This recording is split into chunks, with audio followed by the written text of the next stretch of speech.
వినిపిస్తుందా? Voice cut అయిపోయినట్టుగా ఉంది. ఇంకా ఇప్పుడు వస్తుంది సార్, ఇప్పుడు వస్తుంది.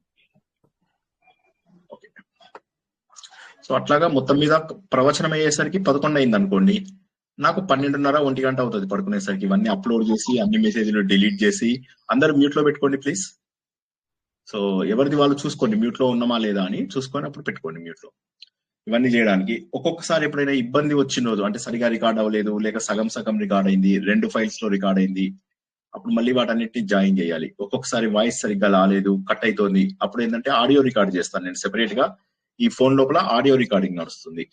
అయ్యో స్టార్ట్ చేయలేదు చూసారా, ఇందులోపల ఆడియో రికార్డ్ చేస్తున్నాం.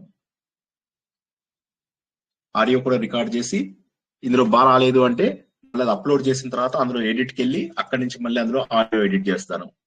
ఎందుకంటే అరే పాపం స్టూడెంట్స్ మెలకుగా ఉంటారు, ఎదురు చూస్తుంటారు కదా, వీడియో కోసం ఎదురు చూస్తూ ఉంటారు, రాత్రికి రాత్రే చూసి పడుకుంటారు అని అనుకొని అప్లోడ్ చేస్తాను. మనమేమో ఎట్లా నిద్రపోతామంటే కుంభకర్ణుడు ఆశ్చర్యపోతాడు, నేను ఇలా నిద్రపోయేవాడినా ఎప్పుడైనా నా జీవితంలో అని ఆయన ఆశ్చర్యపోయేవాడు. ఇక్కడ మనమేమో భయంకరమైనటువంటి నిద్రలో ఉంటాం. అంతరాయ తిమిరోపశాంతయే శాంత పావనమచింత్య వైభవం తం నరం వపుషి కుంజరం ముఖే మన్మహే కిమపి తుందిలం మహః వసుదేవసుతం దేవం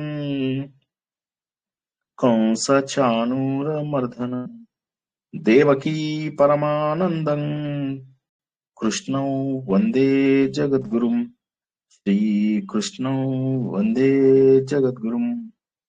జననీ జన్మభూమిశ్చ స్వర్గాదపి గరీయసి మాతృదేవో భవ. భగవద్బంధువులకు, ఆత్మస్వరూపులకు, సత్యాన్వేషులకు, బాగా లేటుగా జాయిన్ అవుతున్న వాళ్ళకి స్వాగతం, సుస్వాగతం. పరమ పవిత్రమైనటువంటి ధనుర్మాసం లోపల ఎంతో పవిత్రమైనటువంటి ప్రాక్టికల్ నాలెడ్జ్ ఇచ్చేటటువంటి 17వ అధ్యాయంలోకి ప్రవేశించి చాలా వరకు పూర్తి చేసుకున్నాం. భగవద్గీత కర్మయోగం, అందులోంచి రాజయోగం, అందులోంచి భక్తి యోగం, అందులోంచి జ్ఞానయోగం, ఈ విధంగా 15 అధ్యాయాలలో మనం పూర్తిగా భగవంతుడిలో కలిసిపోతాం. 15వ అధ్యాయం లోపల నరుడు నారాయణుడుగా, జీవుడు దేవుడుగా, మానవుడు మాధవుడుగా, పురుషుడు పురుషోత్తముడుగా మారిపోతాడు. అప్పుడు ఏమవుతుంది, భగవంతుల్లో కలిసిపోయిన తర్వాత ఇక మళ్ళీ మనకు జన్మ ఉండదు. అయితే ఈ జ్ఞానం రావాలి, అర్జునుడికి వచ్చిందేమో, కానీ మనందరికీ రావాలి కదా. భగవద్గీతలో తెలుసుకున్న ల్యాబ్ ఏదైతే థియరీ ఉందో దానికి ఒక ల్యాబ్ కావాలి. అందుకని 15, 16, 17, 18 3 అధ్యాయాలలో ల్యాబొరేటరీ ప్రాక్టికల్. ఇందులోపల నేను ఏం చేస్తున్నాను, నేను చేస్తున్నది కరెక్టా కాదా, నేను చాలా మంచాన్ని, ఎవరిని అడిగినా కూడా నేను మంచానేనండి, అందరూ నన్ను రెచ్చగొడుతూ ఉంటారు. మనం బాగా ఉన్నా అవతల వాళ్ళు రెచ్చగొడితే ఏం చేయాలండి, నేను మంచిగానే ఉంటాను, నేనేమి అనను, అవతల వాళ్ళే నన్ను అన్ని అంటారు. ఇది ప్రతి ఒక్కరూ కూడా అవతల వారి మీద చెప్పడానికి. అయితే తప్పొప్పులు కాదు, అది ఎవరి విషయం వారికి కరెక్ట్ అనిపించడం అనేటటువంటిది ప్రపంచంలో సహజం. అయితే మనం ఎలా గుర్తించాలి, మనం కరెక్ట్ చేశామా లేదా ఎలా గుర్తించాలి, అది తెలిపేదే 16వ అధ్యాయము. 16వ అధ్యాయం లోపల మనం ఏం తెలుసుకున్నాము, ముందుగా అభయం, సత్వ సంశుద్ధి, జ్ఞానయోగ వ్యవస్థితి అనుకుంటూ మనం అందులో ఉన్నటువంటి మహోన్నత లక్షణాలన్నీ కూడా తెలుసుకున్నాము. ఆ 26 లక్షణాలు గనక ఎంత వీలైతే అంత పాటించగలిగితే మనము దైవీ సంపద కలిగిన వాళ్ళము. అయితే అందులో ఉన్నవన్నీ దాదాపుగా మనకు ఉంటాయి, కరుణ, జాలి, దయ, ప్రేమ, ఇవన్నీ కూడా ఉంటాయి. కాకపోతే ఏంటంటే మనం వాటిని కప్పెట్టేస్తూ ఉంటాం. కాబట్టి ఏంటంటే ఎప్పుడో ఒకసారి మనం చేసిన మంచి పనిని గుర్తు తెచ్చుకొని నేను మంచివాణ్ణి లేదా మంచిదాన్ని అనుకుంటే తప్పది. మంచి చెడు అనేటటువంటివి ప్రపంచంలో అది ఏదో అంటారు కదా, ఒక సినిమా లోపల రాశులు రాశులుగా కుప్పలు కుప్పలుగా పెట్టుండవు. ఏ సినిమా డైలాగండి అది, మంచి చెడు అనేవి రాశులు రాశులుగా కుప్పలు కుప్పలుగా పెట్టుండవు అని చెప్పేసి రాజేంద్ర ప్రసాద్ అంటాడు. ఏ సినిమా? ఇవాళ స్టార్టింగ్ లోనే నిద్రపోయారు మా స్టూడెంట్స్.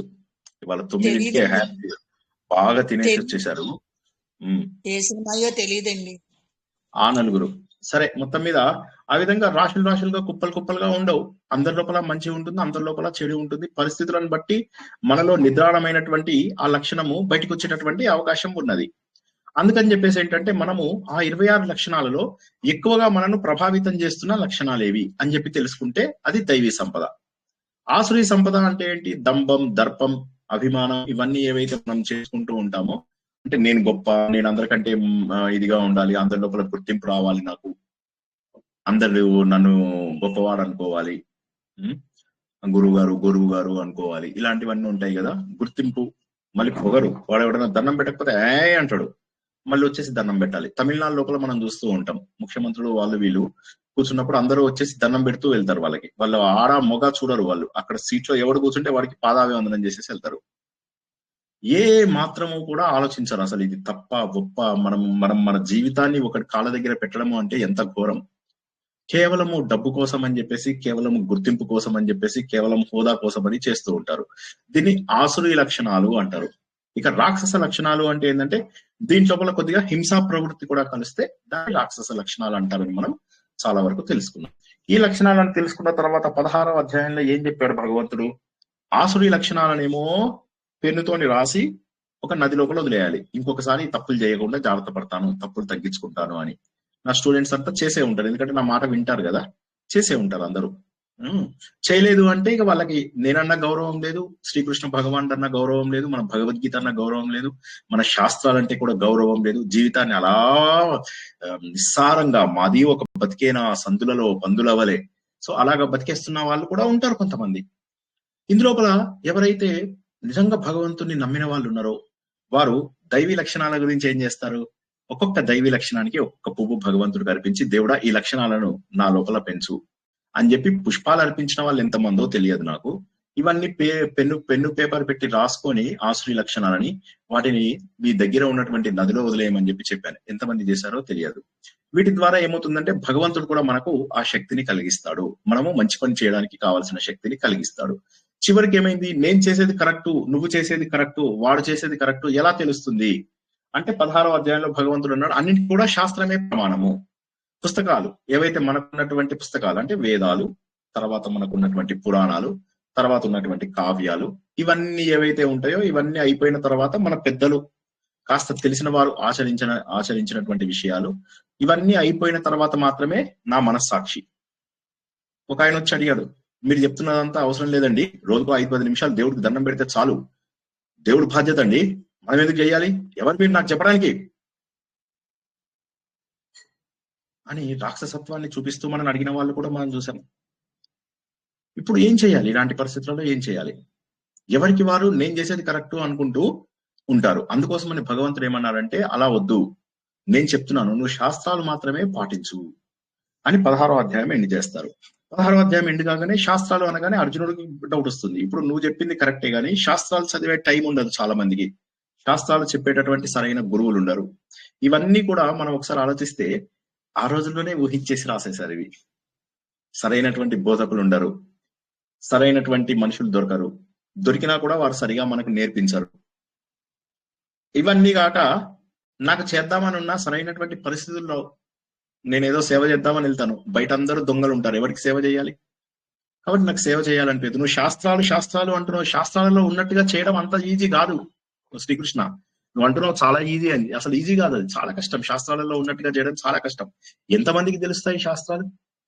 కాబట్టి శ్రీకృష్ణ శాస్త్రాలు తెలియదు, కానీ నాకు శ్రద్ధ ఉంది, చెయ్యాలని ఉంది, ఎవరైనా మంచి వాళ్ళు ఏదైనా పని చేస్తుంటే నాకు చెయ్యాలని ఉంది.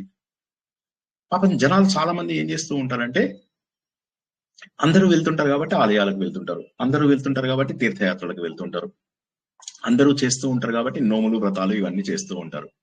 చేస్తూ ఉండడం వల్ల ఏమైతుంది, వాళ్ళకి ఎప్పటికో ఒకసారికి, ఇప్పుడు కాకపోతే ఇంకెప్పుడైనా కాకపోతే ఇంకెప్పుడైనా, ఎప్పుడో ఒకసారి వాళ్ళ లోపల మంచి ఆలోచనలు వచ్చేటటువంటి అవకాశం ఉంది.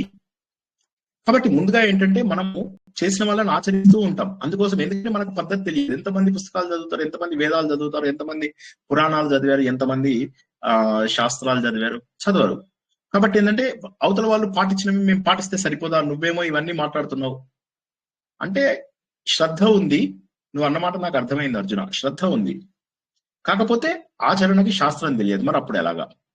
అయితే అర్జున నువ్వు ఒక విషయం గుర్తుంచుకోవాలి, ఇప్పటి నుంచి మొదలెట్టి భగవానుడు 18వ అధ్యాయం అయ్యేదాకా ప్రతి విషయాన్ని 3 రకాలుగా ఎనలైజ్ చేశారు. ఒకటి సాత్విక పద్ధతిలో, ఒకటి రాజసిక పద్ధతిలో, ఒకటి తామసిక పద్ధతిలో. క్లుప్తంగా చెప్పాలి అంటే సాత్విక పద్ధతి అంటే ఏంటంటే ప్రశాంతంగా ఏది ఆశించకుండా ఎక్కడెక్కడ నియమాలు ఉన్నాయో వాటిని పాటించడం. సింపుల్ గా చెప్పాలంటే నేను చెప్పాను, డ్రైవింగ్ చేసేటప్పుడు సిగ్నల్ పాటించడము, సిగ్నల్ కి ముందే ఆగడము, ప్రశాంతంగా సిగ్నల్ ఇచ్చిన తర్వాత వెళ్ళడము, ఎంత స్పీడులో వెళ్ళాలో అంతే స్పీడు లేదా అంతకంటే తక్కువ స్పీడు, ట్రాఫిక్ ని బట్టి కొద్దిగా స్లోగా వెళ్ళడం, నిదానంగా వెళ్ళడం, వేరే వాడికి ప్రమాదంగా, ఇది సాత్విక డ్రైవింగ్. రాజసిక డ్రైవింగ్ అంటే స్పీడ్ గా వచ్చేసేసి రెడ్ లైట్ ని దాటేద్దాం అనుకోవడం, వేరే వాళ్ళ బండిలను చూసి నవ్వుకోవడము, నా బండిలో స్పీడ్ ఎక్కువ ఉంది అని చెప్పేసి అనుకోవడము, ఖరీదైన బండిలు కొనుక్కోవడము, ఇష్టం వచ్చినంత స్పీడ్ లోపల వెళ్ళిపోవడము, ఇది రాజస డ్రైవింగ్. తామస డ్రైవింగ్ అంటే ఏంటంటే రూల్స్ లేవు, రెగ్యులేషన్స్ లేవు, నియమాలు లేవు, ఏమీ లేదు.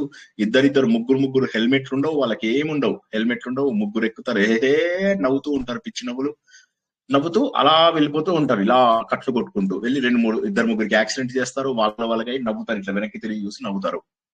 ఓసారి నాకు అమెరికా నుంచి వచ్చిన కొత్తలో రేబాన్ ఉండేది, మంచి కళ్ళజోడు, చాలా ఇష్టం నాకు ఆ కళ్ళజోడు.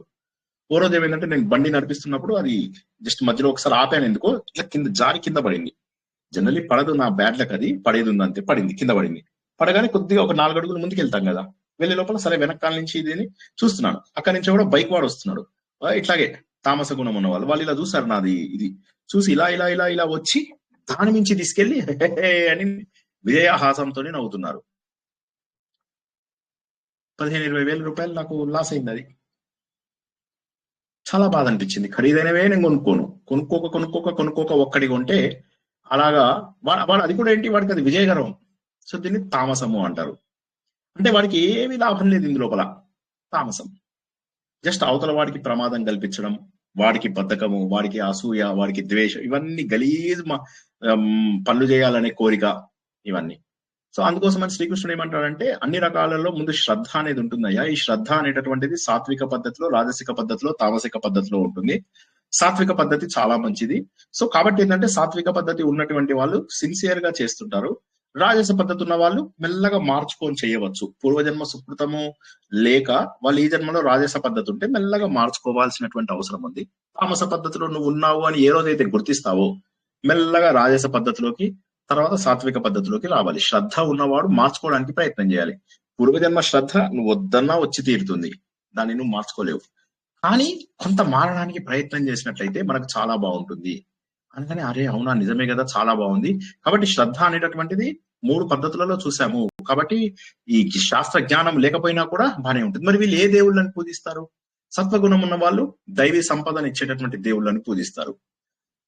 రాజస గుణం ఉన్న వాళ్ళు రాక్షసులను పూజిస్తారు. అంటే యక్షులు, రాక్షసులు. అంటే జనరల్ గా ఇప్పుడు మనం ఏదైతే కోరికలు తీరడానికి ప్రవచనకర్తలు చెప్తారు, మీరు ఈ దేవుణ్ణి పూజిస్తే ఇది వస్తుంది, ఆ దేవుణ్ణి పూజిస్తే అది వస్తుంది అంటారు కదా, అది వద్దన్నా కూడా యక్ష రాక్షసులు అనే అనాలి. ఎందుకంటే కోరికల కోసం మనం భగవంతుడి దగ్గరికి వెళ్తే మీరు రాక్షసులనే పూజిస్తున్నట్టు లెక్క.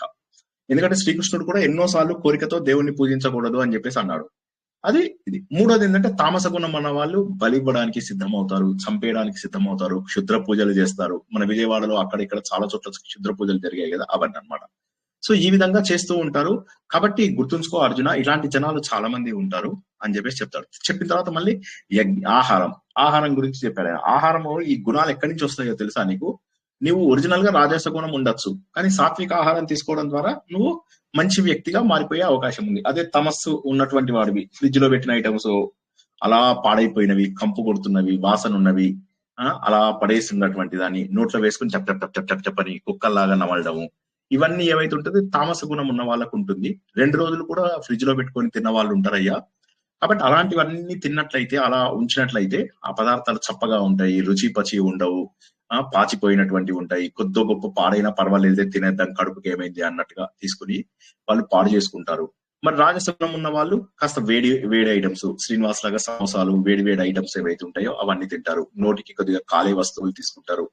అది తగ్గించుకుంటూ రావాలి. సాత్విక లక్షణంలో ఉన్న వాళ్ళు చక్కగా నోటికి ఈ పండ్లకు ఎక్కువ ఇబ్బంది పెట్టనివి, నోట్లో పెట్టగానే పండ్లు అమ్మా అనకూడదు, మంచిగా ప్రశాంతంగా తినడానికి సులువుగా ఉండాలి. చక్కటి ఫలాలు, చక్కటి పాలు, పెరుగు, నెయ్యి, వెన్న, మృదువైనటువంటి అన్నం, ఇలాంటివన్నీ ఏవైతే పండ్లకు ఎక్కువ శ్రమ లేకుండా వెళ్ళిపోతూ ఉంటాయో మన శరీరానికి ఎక్కువ ఆయుష్ని, ఎక్కువ వృద్ధిని కూడా ఇస్తాయి. అలాంటివన్నీ ఆహారంలో కూడా ఇంత ఉందా అంటే అవునయ్యా. నీకు ఇప్పుడు ఉదాహరణకి పూర్వజన్మ లోపల నువ్వు పూర్వజన్మలో రాజస లక్షణాలు, ఈ జన్మలో కూడా రాజస లక్షణాలు. కానీ నువ్వు ఆ రాజస లక్షణాలను తగ్గించుకోవచ్చు. ఎలా తగ్గించుకోవచ్చు అంటే ముందు ఫస్ట్ ఆహారమే నీకు ఇంపార్టెంట్. ఆహారం మార్చుకో, నువ్వు ఫస్ట్ ఆహార నియమాలు మార్చుకో. చక్కగా మడి నిష్టలతోటి చేసినటువంటి ఆహారం, ప్రశాంతంగా ఉన్నది, సుమారుగా 3 గంటల లోపల 3 గంటల కంటే ఎక్కువ నిల్వ ఉండని వస్తువులని తినేసాయి. అప్పుడు నీలో మెల్లమెల్లగా సాత్విక గుణం, పూర్వజన్మలో నువ్వు రాజసంగా ఉన్నా సరే ఈ జన్మలో సాత్వికుడుగా మారడానికి అవకాశం ఉందయ్యా. అదే అంటాడు. అవును, కాబట్టి ఇంకా ఈ వస్తువులు, పుల్లటి వస్తువులు, కారపు వస్తువులు, చేదు వస్తువులు, ఇవేవైతే రాజస తామసిక ఉన్నాయో ఆహారం మానేస్తే నువ్వు సాత్వికుడుగా మారే అవకాశం ఉంది. అప్పుడు నువ్వు చేసే పూజలు కూడా ఏంటంటే సాత్వికులు చేసిన పూజలే చూస్తాం. ఇప్పుడు మనం చాలా మందిని చూస్తుంటాం, కులాలకు అతీతంగా మాంసాహారాలు తినేటటువంటి వాళ్ళు కూడా చాలా మంది శాకాహారంలోకి వచ్చేస్తూ ఉంటారు. మీరు అందరూ చూసిందే ఇది. శాకాహారంలోకి వచ్చి వాళ్ళ లోపల పద్ధతి కూడా అట్లాగే ఉంటుంది, వాళ్ళ మాట పద్ధతి అలాగే ఉంటుంది, మృదువుగా. అరే వీడు పుట్టుకతోటి వేదాలు చదువుతున్నటువంటి ఫ్యామిలీలో పుట్టలేదు, అయినా కూడా ఎంత జ్ఞానం మనం చూసినా అనిపిస్తుంది. వాళ్ళ కులాలను బట్టి కాదు, మనిషి గుణాలను బట్టే మనం ముందు గుర్తించాలి. సో మనం కూడా మారచ్చు. సాత్విక లక్షణాలు కావాలంటే చక్కటి ఆహారం తీసుకోవాలి. మరి అలాంటి వాళ్ళు ఏం చేస్తారు అంటే, వాళ్ళు కేవలం పూజలు అవే కాదయ్యా, వైటిడి కూడా చేస్తారు అని యజ్ఞం గురించి చెప్పాడు. ఆ యజ్ఞం అంటే ఏంది? త్యాగపూరితమైనటువంటి పని. ఏది ఆశించకుండా ప్రశాంత చిత్తులై అందరికి దన్నాలు పెట్టేసేయడం. పెద్దలు కనిపించారు దన్నాలు పెట్టు, గురువులు కనిపించారు దన్నాలు పెట్టు, అందరినీ అంటే మంచి విధి చేస్తూ నియమాలతోటి చక్కగా చేస్తూ ఉంటే సాత్వికం. అదే రాజసము అయ్యేసరికి ఏమవుతుంది అంటే, ఏదో లాభం కావాలి నాకు, ప్రాపంచిక సుఖాలు కావాలి అని చెప్పి చేసేటటువంటి కర్మలన్నీ. అంటే ఉదాహరణకు మనకు ఉద్యోగం మనం ఆశించి చేస్తాం, కానీ అది తప్పదు, కానీ అది కూడా రాజస గుణమే. అయితే మనం జనాలకు చేసేటప్పుడు ఏదైతే ఉంటుందో అప్పుడు మనం ఏంటంటే, వాడు మనకి ఏదైనా లాభం చేస్తే బాగుండు అనేటటువంటి చేయడము, కోరికలతో చేయడము. అలా గనక మనం ఏదైనా పని చేస్తే, పని అంటే యజ్ఞము, ఆ యజ్ఞం ఎవరైతే చేస్తారో అది రాజస యజ్ఞం. తామస యజ్ఞము అంటే ఏంటంటే, పద్ధతి లేదు, పాఠం లేదు, ఏమీ లేదు, శ్రద్ధ లేదు, నియమం లేదు, మంత్రాలు లేవు, తంత్రాలు లేవు, అడ్డగోలుగా చేసేటటువంటిది చేసేది అది యజ్ఞము ఏదైతే ఉందో అది తామస యజ్ఞం అయ్యా అంటాడు. ఓ అలాగనా, మరి తపస్సు అంటే ఏంటి అంటాడు. ఈ వైటిడి అనేవి అంత ముఖ్యం మనకు. మొత్తం భగవద్గీతలో వైటిడి గురించే చెప్తుంటారు. నిన్న కూడా మనం తెలుసుకున్న దాంట్లో యజ్ఞము, తపస్సు వీటి గురించే ఎక్కువ తెలుసుకున్నాం. బాబు ఇక నువ్వు తపస్సు దగ్గరికి వచ్చేసరికి ఏంటంటే, తపస్సు అనేటటువంటిది ఒక సింగిల్ ఎంటిటీ కాదు. తపస్సు అనేది మానసిక, శారీరక, వాచకం. శరీరంతో అందరినీ చక్కగా దండం పెట్టడము, అహింసగా ఉండడము, బ్రహ్మచర్యం పాటించడము, మంచి ఆరాధన, లోపల బయట శుభ్రంగా ఉండడము, ఇదంతా కూడా శారీరక తపస్సు. మనస్సుతోటి మంచి మాటలు మాట్లాడితే మానసిక తపస్సు. అలాగే మనస్సుతో కాదు, నోటితోని మంచి మాటలు మాట్లాడితే వాచక తపస్సు. మనస్సుని నిర్మలంగా పెట్టుకుంటే శారీరక తపస్సు. ఈ మూడు కలిపితే తపస్సు. తపస్సు అంటే సింగిల్ గా చెప్పలేము, ఈ మూడు కలిపితే తపస్సు. ఈ మూడు కూడా ఇప్పుడు నేను చెప్పినట్టుగా పాజిటివ్ గా చేసిన వాళ్ళు ఎవరైతే ఉంటారో వాళ్ళు సాత్వికులు. అలా కాకుండా వాళ్ళు చేసేది ఏదో ఒక కోరిక, వేరే వాళ్ళని ఇబ్బంది పెడుతూ, వేరే వాళ్ళని అస్సలు భక్తి శ్రద్ధలు లేవు, ఏమి లేవు, ఆడంబరంగా చేసేటటువంటివి, ఇవన్నీ కూడా ఏవైతే తపస్సులు ఉంటాయో ఇవి రజోగుణం. బయట వాడు నన్ను చూసి గొప్పవాడు అనుకోవాలి, వీడు నన్ను చూసి ఇలా అనుకోవాలి. ఇప్పుడు మనం చేసేటటువంటి పారాయణాలు అన్ని కూడా ఇటువంటి తపస్సు కిందికి వస్తాయి. అది తప్పయ్యా, చాలా తప్పది. అస్థిరమైనటువంటి, అందులో ప్రయోజనం ఉండదు, తాత్కాలికమైనటువంటివి. మరి తామసం అంటే ఇక అయోమయం. ఇక వాళ్ళు ఏం చేస్తారు, వాళ్ళే హింస పెట్టుకుంటారు, ఇట్లా పోసుకుంటారు పైనుంచి ఇట్లా ఉల్టా. అందుకే రాముడి సమయం లోపల శంభూక వధ జరిగింది అని మనం తెలుసుకున్నాం. ఇలా తల కిందలో కూర్చొని తపస్సు చేసుకుంటారు, శరీరాన్ని ఎండబెట్టుకుంటారు, శుష్కింపజేస్తారు, ఉపవాసాలు చేస్తారు. ఉపవాసాలు అంటే అన్నాలు తినకుండా ఉండడం. 15 మంగళవారాలు, 70 సోమవారాలు, 80 ఆదివారాలు, ఇవన్నీ ఉపవారాలు ఉంటారు. ఉండి ఏం చేస్తారు, శరీరాన్ని శుష్కింపజేసుకుంటారు. అది కాదు, శరీరాన్ని ఒక పద్ధతిగా, ఉపవాసంలో కూడా కొన్ని నియమాలు ఉంటాయి. పౌర్ణమి తర్వాత 1 ముద్ద, 2 ముద్దలు, 3 ముద్దలు, 4 ముద్దలు ఇలా పెంచుకుంటూ తగ్గించుకుంటూ, అదే అప్పుడు నియమం శరీరానికి అలవాటవుతుంది. ఒక్కసారిగా మానేసి కృషింపజేసుకుంటే అలాగా. మనం అనుకున్నాం హిరణ్యకశిపుడు వీళ్ళందరిది కూడా చెప్పుకున్నాం కదా, రాక్షసులందరూ కూడా, రావణాసురుడు తలకాయ నరికేసుకున్నాడు, ఇవన్నీ కూడా తామసము. వీటి వల్ల ఏంటంటే వీళ్ళకి ఏదో రకమైనటువంటి ఆలోచన లేకుండా అడ్డగోలుగా చేస్తుంటారయ్యా, అది తామసమైనటువంటిది అని చెప్పేసి యజ్ఞం గురించి, తపస్సు గురించి కూడా చెప్పాడు. ఇక మిగిలినది దానము. ఈ యజ్ఞము, తపస్సు, దానంలో గనక సరైన ఫలితాల కోసం ఏం చేయాలి అనే దాన్ని ఓం తత్సత్ అంటారు. అది లాస్ట్ 3 శ్లోకాలు 4 శ్లోకాలలో తెలుసుకుంటాం. ఇప్పుడు మనం తెలుసుకోబోయేదాన్ని దానము అంటారు. ఇప్పటి వరకు మనం చెప్పుకున్న దాన్ని పునశ్చరణ అని అంటాము, ఇంగ్లీష్ లోపల రివిజన్ అంటారు. ఇవి ఎవరికైనా మనకు ప్రశ్న ఉంటే అడగండి. ఇప్పుడు మనము దానంలోకి వెళ్ళిపోదాం. ఇప్పటి వరకు మనం మొత్తం భగవద్గీత రివిజన్ చేసుకున్నాము. 16వ అధ్యాయం, 17వ అధ్యాయం, ఇవన్నీ మనము చెప్పుకున్నాం రివిజన్. ఏమైనా డౌట్స్ ఉన్నాయా? సార్ జై శ్రీకృష్ణ సార్.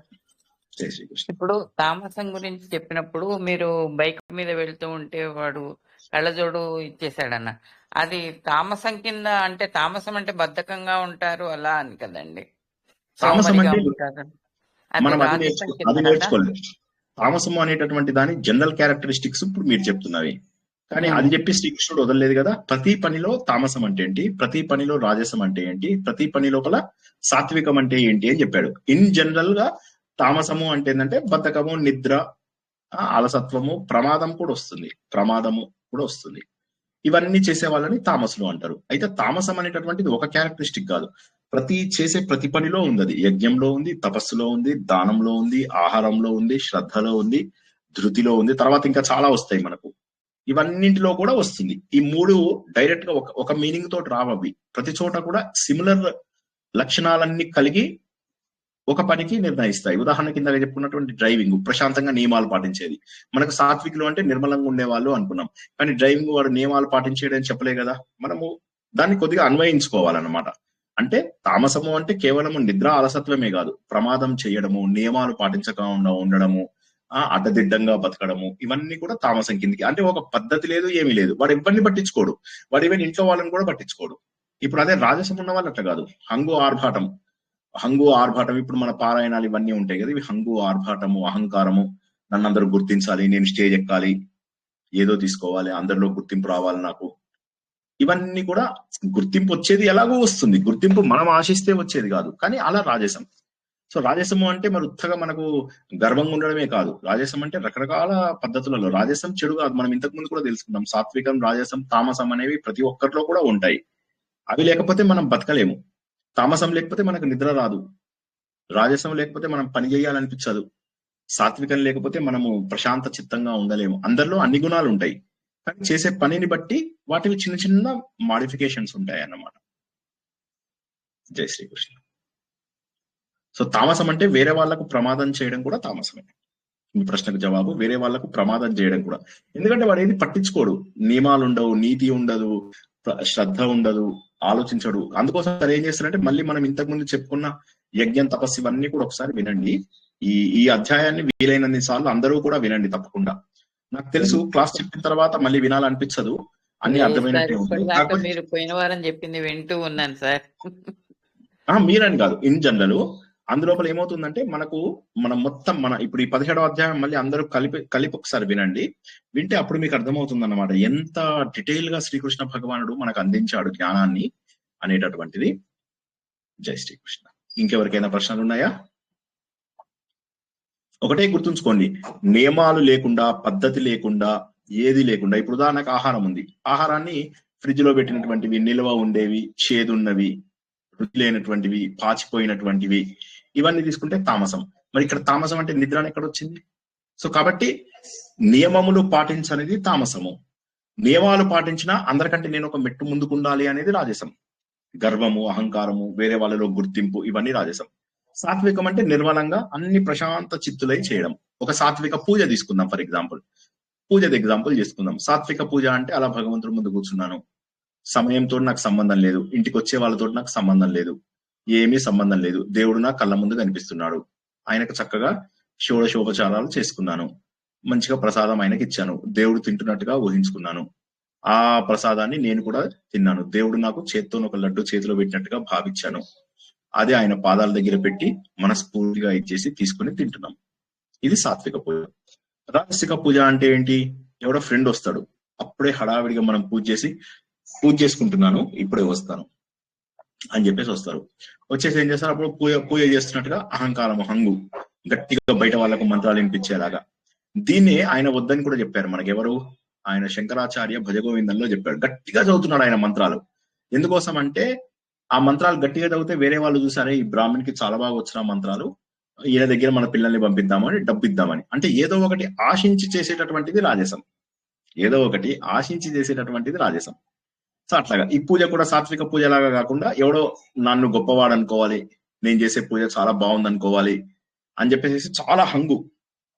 భగవంతుడికి అన్ని పూలు పెట్టిందే నాకు మనసు ఒప్పదు తెలుసా. ఇలాంటి మీ ఫ్రెండ్స్ లో చూడలేదా? మీరు చాలా మందిని చూశారు, నేను చెప్పేది అసలు అవసరమే లేదు, మీరు అందరూ చూసుంటారు ఇలాంటి వాళ్ళని. సో ఇది రాజస పూజ. తామస పూజ అంటే ఏంటి? తామస పూజ అంటే ఏంది? ఇలా దేవుడికి ఇలా నీళ్లు చల్లేయడం, ఏంరా ఎక్కడున్నా వస్తున్నా, నాకు ఈ దేవుడిది పని చెయ్యాలి కదా, ఇది ఇది ఒకటి పని అనవసరంగా పెట్టుకుంది. నీళ్ళని కడగాలి, ఆ నీళ్ళని ఇలా పోసేస్తారు దేవుడి మీద, పోసేసి అది కూడా లేదా పోసి ఓం నమ శివాయ ఓం చలో చలో పద అని చెప్పేసి వెళ్ళిపోవడం. స్నానం లేదు, సంధ్య లేదు, ఏమీ లేదు, దేవుడి పైన శ్రద్ధ లేదు, చేసే పని పైన శ్రద్ధ లేదు, శుభ్రపరిచేది లేదు, అలా వెళ్ళిపోది తామస పూజ. సాత్విక కంప్యూటర్, రాజస కంప్యూటర్, తామస కంప్యూటర్. సాత్విక కంప్యూటర్ అంటే ఏంది? చక్కగా మనకు కావాల్సినటువంటి మెటీరియల్ ని మెల్లగా చదవడము, చక్కగా అర్థం చేసుకోవడము, చక్కగా రాసుకోవడము, ఇది సాత్విక కంప్యూటర్ బ్రౌజింగ్. రాజస కంప్యూటర్ బ్రౌజింగ్ అంటే ఏంది? 2 లైన్లు చదవడము, చదివేసి నాకు అర్థమైందని ఫ్రెండ్ కాల్ చేసి అరే కొత్త నాలెడ్జ్ ఉందని వాడికి చెప్పడం. తామస బ్రౌజింగ్ అంటే కొద్దిగా ఈ రీల్స్ చూస్తాం, రీల్స్ చూసినప్పుడు ఏమవుతుంది, ఒక్క నిమిషంలో 15-20 రీల్స్ చూసేస్తాం మనం అందరం. చూడటం వల్ల ఏమవుతుంది, మనసంతా అస్థిరంగా అయిపోతుంది, అది తామసం. సాత్వికులు ఏం చేస్తారు, ఒక సైట్ లో చక్కగా రీసెర్చ్ చేసి బాగా మంచిగా చదువుతారు. రాజసం ఉన్న వాళ్ళు ఏంది, కొద్దిసేపు చదువుతారు, విసుగొస్తుందో ఆపేస్తారు. అందులో ఉన్నది బాగా చదివినట్టుగా అందరి దగ్గర పోజు కొడతారు. తామసం ఉన్నవాడు ఏది సరిగా చదవాడు. టెస్ట్ మ్యాచ్ సాత్వికం, వన్డే మ్యాచ్ రాజసం, T20 తామసం. సో ఇప్పుడు మనకు T20 బాగా ఇష్టం అనిపిస్తుంది, ఎందుకంటే వీడు కొడుతూ ఉంటాడు, వాడు అవుట్ చేయాలనే ప్రయత్నం వీడు. అంతేగాని ఆట లోపల స్కిల్ లేదు, ఒక పద్ధతి లేదు, ఒక మంచి కవర్ డ్రైవ్ ఎంత బ్యూటిఫుల్ గా ఉంటుంది. ఒక బౌన్సర్ వచ్చింది, దాన్ని ఎక్కడి నుంచి కొట్టావు నువ్వు, ఎలా కొట్టావు, ఆ బౌన్సర్ ఎంత బాగా కొట్టావు. సో ఇవన్నీ కూడా ఏవైతే ఉంటాయో, హుక్ షాట, పుల్లి షాట, ఏం చేసి నువ్వు దాన్ని ఇది చేసావు, ఇది ఒక కళ. సో ఇది అలాగా ప్రతి ఒక్క దాంట్లో సాత్వికంగా నీళ్ళు తాగాలి. నీళ్ళు తాగాలంటే ఇలా నీళ్లు తీసుకుంటాం, మంచిగా దేవుడికి అర్పిస్తాం, చక్కగా అర్పించి ఆ అర్పించినటువంటి నీటిని ఇది నాకు తీర్థంలాగా ఉండాలి అనుకుంటాం. ఇలా నోట్ లోపల పోసుకొని కొద్ది సమయం తర్వాత మళ్ళీ పీల్చుకొని లోపలికి పంపిస్తాం.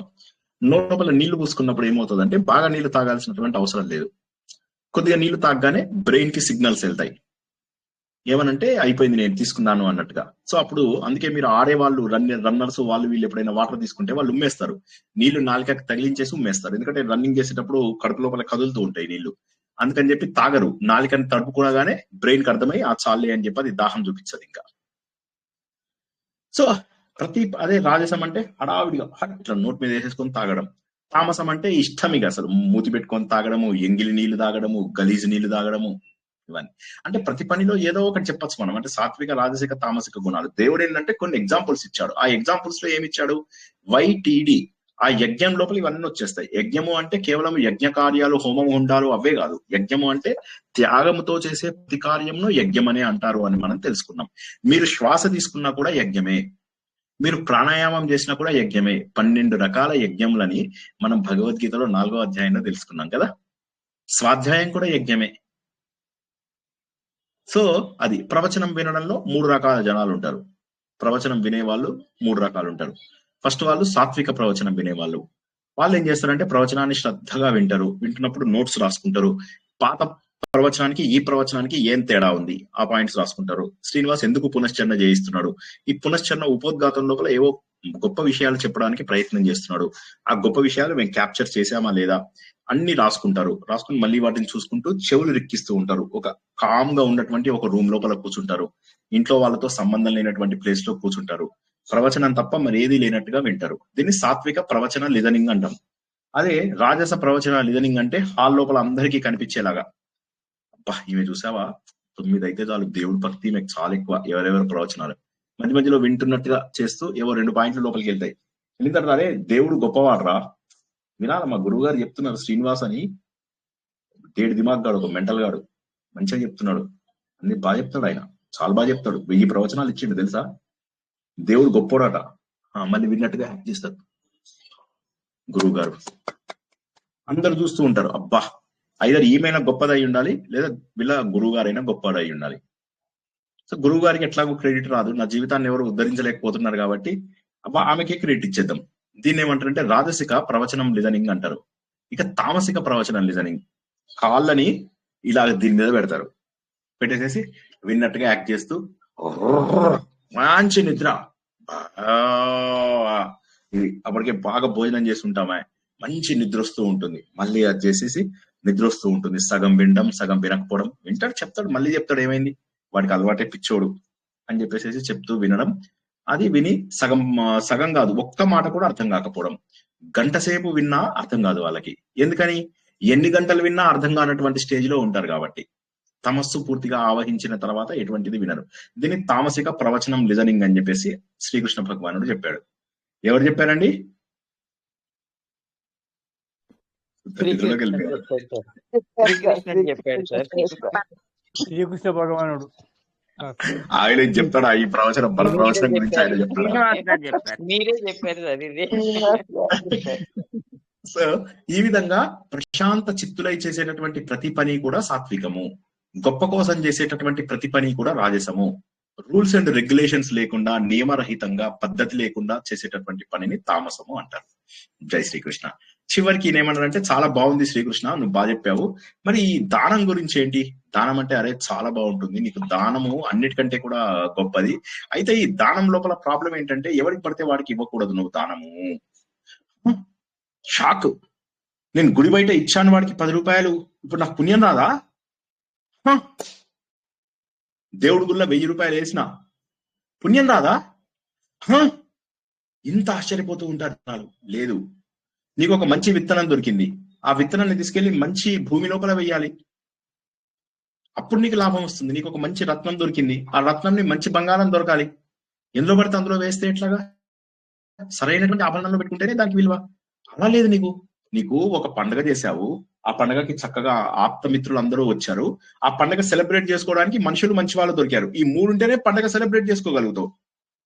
పండుగ టైం వచ్చింది, ఇంటికి ఎవ్వడు రాడు, అండ్ పండుగ చేసుకోవడానికి డబ్బులు సరిగ్గా ఉండవు. పండుగ ఎలా అవుతుంది? అది పండుగ కావాలి, ఇంటికి మనుషులు రావాలి, తర్వాత చక్కగా అందరూ ఎంజాయ్ చేయాలి, దానికి స్పెండ్ చేయడానికి డబ్బు కూడా కావాలి, అప్పుడే అది పండుగ. అదే విధంగా దానంకి కూడా టైం, స్పేస్ అండ్ పర్సన్ అని 3 రకాలు ఉంటాయి. సరైనటువంటి సమయం ఉండాలి, సరైనటువంటి ప్రదేశం ఉండాలి, సరైనటువంటి వ్యక్తికి ఇవ్వాలి. షాక్. ఇన్నాళ్ళు నేను చేసిందైతే వృధానా? శ్రీకృష్ణుడు చెప్పాడు, నేను చెప్పలేదు. ఈ 3 కలవాలా? ఎట్లా కదులుతాయండి? నాకేం తెలుసు, ఏదో నేను వాళ్ళకి దానం ఇచ్చేసాను, అయిపోయాయి, నా గోల్ అయిపోయింది.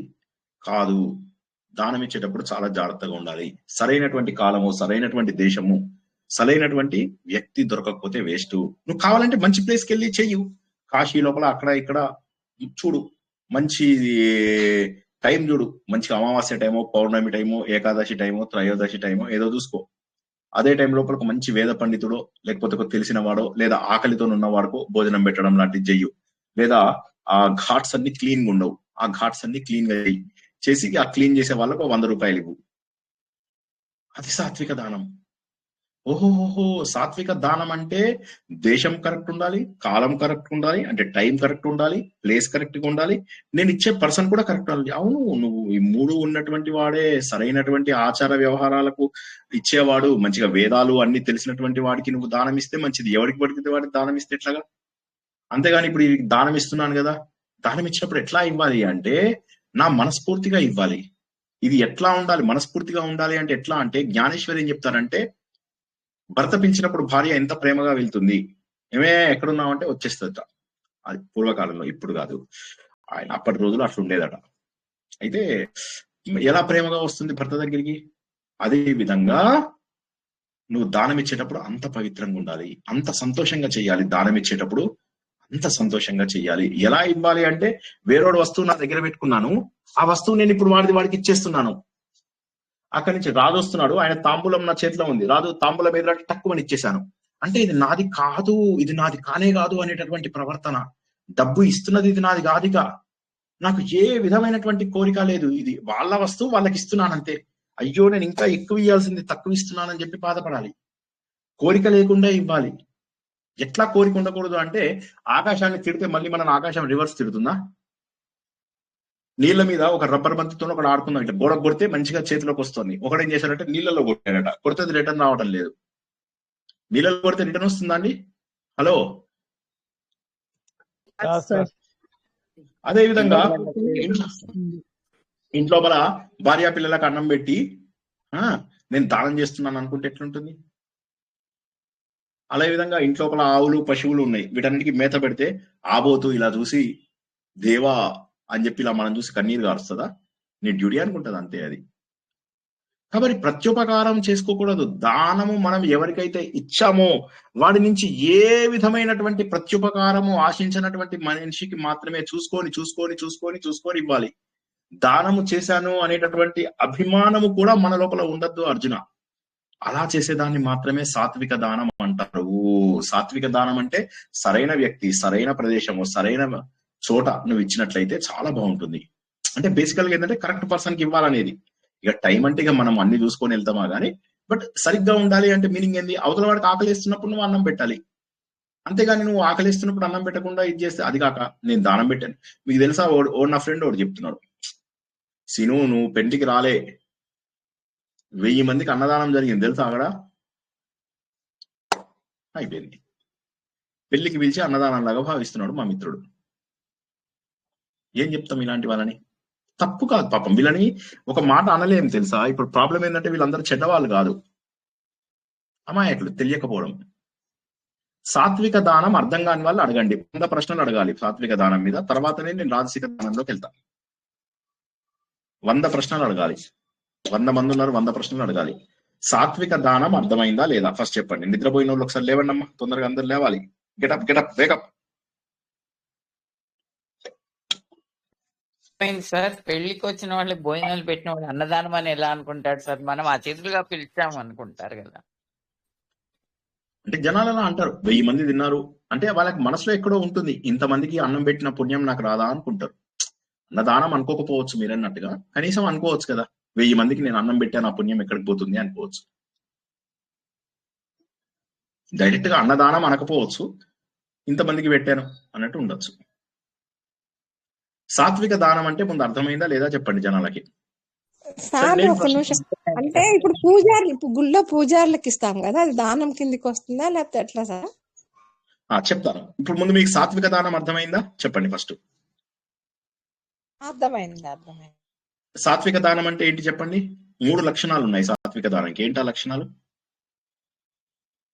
పాత్ర నెరిగి దానం చేయటం, మనిషి నెరిగి దానం చేయటము, దేశకాల అదే అంటారు కదా అట్లాగా. అది టైము, స్పేస్, పర్సన్ అని గుర్తుంచుకోండి. టైము, స్పేస్, పర్సన్, దేశము, కాలము, వ్యక్తి, ఈ 3ంటిని బట్టి ఇవ్వాలి. తర్వాత దానం ఇచ్చిన తర్వాత అనుకోవాలి, అది మన వస్తువు కాదు, ఇది స్వయాన విష్ణుమూర్తికే, స్వయాన విష్ణుమూర్తికే. అదే సార్, స్వయాన విష్ణుమూర్తికే, అంటే విష్ణుమూర్తికే సమర్పిస్తున్నట్టు. లేదు ఇక్కడ విష్ణుమూర్తి లేడు ఇక్కడ ఎవరున్నారు? ఇది నా వస్తువు కాదు, నేను ఇచ్చేస్తున్నాను అంతే. విష్ణుమూర్తికి ఇస్తున్నాను అన్నా కూడా పుణ్యం ఆశించినట్టు అవుతుందమ్మా, మీకు అర్థం కావట్లేదు పాయింట్. దేవుడికి ఇస్తున్నాము అంటే ఏదో ఆశించిస్తున్నారు మీరు, నా వస్తువు కాదని ఇవ్వాలి. అందుకే నేను అన్నది అర్థం కాలేదు మీకు ఇవ్వాలని చెప్పి అన్నది. అందుకే నా వస్తువు కాదు, ఇది వేరే వాడి వస్తువు. ఇప్పుడు మీ ఇంట్లో పక్కింట వాళ్ళు ఏం చేస్తారంటే, వాళ్ళ ఇంట్లో ఉన్న పుస్తకం మీ ఇంట్లో పెట్టేసి వెళ్తారు, ఇది కొద్దిగా ఖరీదైన పుస్తకం అండి, మేము ఊరి నుంచి వచ్చాక తీసుకుంటాము అని చెప్పేసి అంటారు. వాడు ఊరి నుంచి రాగానే వాడి పుస్తకం వాడికి ఇస్తారు. ఆ పుస్తకం మీద మీరు అభిమానం పెంచుకుంటారా? హలో, పెంచుకోండి సార్. అలా ఇవ్వాలి, అలా ఇచ్చేయాలి. ఇది నా వస్తువు కాదంతే. దానం ఇచ్చినప్పుడు ఇది నా వస్తువు అంతే అనుకోవాలి. ఇంకా ఇచ్చిన దానం కూడా చెప్పకూడదు కదా సార్, ఈ దానం చేసినాం ఆ దానం చేసినాం అని కూడా అనకూడదు కదా సార్. ఇచ్చి మర్చిపోవాలి, కూడా తెలియకూడదు అంటారు కదా సార్. ఇప్పుడు నేను చెప్పినవి సాత్విక దానం లక్షణాలు అంతవరకే అడగండి ప్రశ్నలు. సాత్విక దానం లోపల మనం ఇంకా ఏం చెప్పుకున్నాం? సాత్విక దానం లోపల ఒకటేమో నా వస్తువు ఎవరిదో వస్తువు నేను నా దగ్గర పెట్టుకొని ఇస్తున్నాను అనేది ఒకటి. రెండోది ఏంది మనం ఏమనుకున్నాం? రెండవది నేను ఇచ్చాను అనే అభిమానం ఉండకూడదు, వాడి వస్తువు వాడికి ఇచ్చేస్తున్నాను. మూడోది ఏంటి? అరే పాపం ఇంతే ఇస్తున్నానా, ఇంకా ఇవ్వాల్సిందేమో, నాకు శక్తి ఇంతే, సిగ్గుపడాలి. ఇది మనము అక్కడ నేర్చుకున్నాం. హ్రీ అని చెప్పేసి ఒక పదం నేర్చుకున్నాం. ఎక్కడ నేర్చుకున్నాం చెప్పండి ఎవరైనా?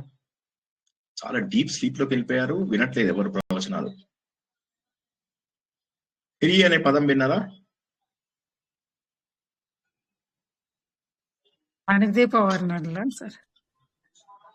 హ్రీర చాపలం విన్నారా? మళ్ళొక్కసారి చెప్పండి. హ్రీర చాపలం అని విన్నారా? సార్ సార్ 6వ ధ్యాన యోగంలో ఉంటుంది సార్, ఆత్మ సంయమ యోగం. శ్రీ సూక్తం 16వ అధ్యాయంలో హ్రీ అని వస్తుంది. సిగ్గుపడాలి, మనం చేసే పనికి సిగ్గుపడాలి. అయ్యో ఇంతే ఇస్తున్నానని చెప్పి సిగ్గుపడాలి. తక్కువ ఇస్తున్నానని సిగ్గుపడాలి. నాది ఇంతే శక్తి ఉంది అని చెప్పి సిగ్గుపడాలి. దానం ఇచ్చినప్పుడు ఇది నా వస్తువు కాదు అని చెప్పేసి ఇవ్వాలి. అలా ఇచ్చినటువంటిది మాత్రమే సరైనటువంటి యోగ్యతను చేసుకున్నటువంటి వస్తువు.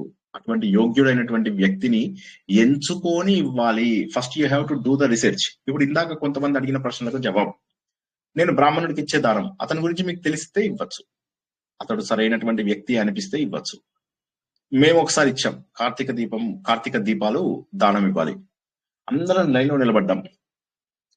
బ్రాహ్మడు ఉన్నాడు, ఆయన పక్కన ఇంకో బ్రాహ్మడు ఉన్నాడు. టకా తీసుకుంటాడు, దీపం తీసుకొని ఇలా పడేసుకుంటాడు.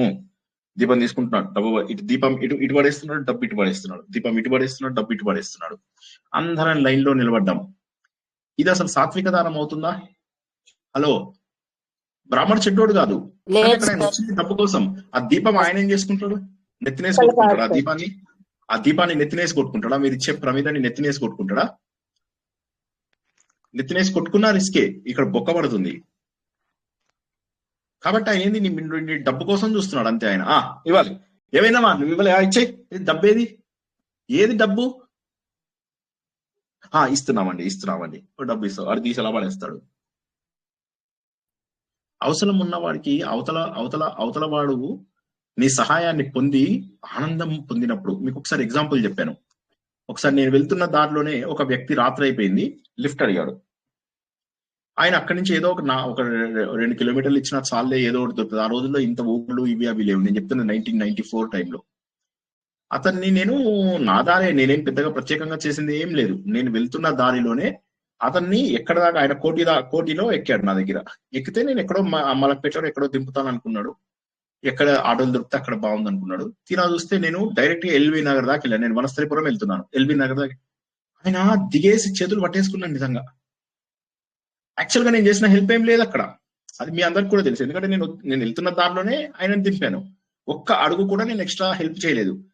ఆయనకి మాత్రము కళ్ళలోంచి నీళ్ళు వచ్చేసాయి. ఆయన ఇంటికి వెళ్ళి చెప్తాడు, దేవుడు వచ్చి దింపాడు తెలుసా ఇవాళ నన్ను అంటాడు. నాకు కొత్త క్రెడిట్ ఇచ్చేశాడు. మనం చేసేటటువంటి సహాయము అవతల వాడి జీవితాన్ని నిలబెట్టాలి, అవతల వాడి జీవితాన్ని మార్చాలి. ఎందుకు నేను అప్పుడప్పుడు ఎందుకు ఇంత కఠినంగా మాట్లాడతాను ఒక్కొక్కసారి?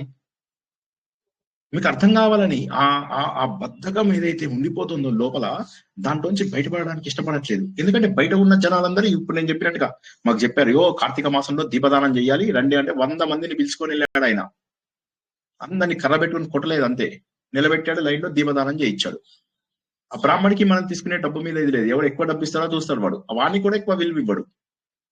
సో కాబట్టి గుర్తుంచుకొని ప్రశాంతమైనటువంటి దానాన్ని మనం అందించాలయ్యా అని చెప్పేసి చెప్పాడు అనమాట. చెప్తే మరి రాజస దానం అంటే ఏంది? రాజస దానం అంటే ఇంట్లో ఆవును పెంచుకున్నావు, ఎందుకు? గోసేవ గురించి కాదు,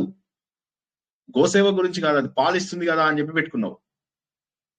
ఇంట్లోపల గోసేవ, ఇంట్లోపల పెద్దగా నువ్వు ధాన్యం నింపుకోవడం కోసం అని చెప్పేసి బాగా పొలాల్ని ఇది చేసి అందులో ధాన్యం పెట్టుకున్నావు. ధాన్యం పెట్టుకుంటే నువ్వేమన్నా చేసినట్టే కాదు, నీకు మళ్ళీ దాంట్లో వచ్చి డబ్బు వస్తుంది అని చెప్పి. కొంతమంది ఫంక్షన్స్ చేస్తారు. ఫంక్షన్స్ ఎందుకు చేస్తారు అంటే, ఆ ఫంక్షన్స్ లోపల మనకు వచ్చే గిఫ్ట్స్ ఏవైతే ఉంటాయో అవి మనకు బెటర్ ఇవ్విస్తాయని. మనం ఖర్చు పెట్టేదానికంటే బెటర్ గిఫ్ట్స్ వస్తాయా లేదా? మనం ఎంత ఖర్చు పెట్టాం? 10,000 పోగా పోతే మిగిలేదు ఇంకా 3,90,000 ఏమిటో ఏదో క్యాలిక్యులేట్ చేస్తున్నారు అంటాడు. ఏ సినిమానండి ఇది? మొత్తం అది పోగా వీళ్ళందరికీ డబ్బులు పోగా మిగులుతుంది, ఇంత మిగులుతుంది నాకు అని మనసులో అనుకుంటాడు. ఏ సినిమానండి? అప్పుడు మహేష్ బాబు అడుగుతాడు, ఏవో బాగా లెక్కలు వేసేస్తున్నారు అని అంటాడు.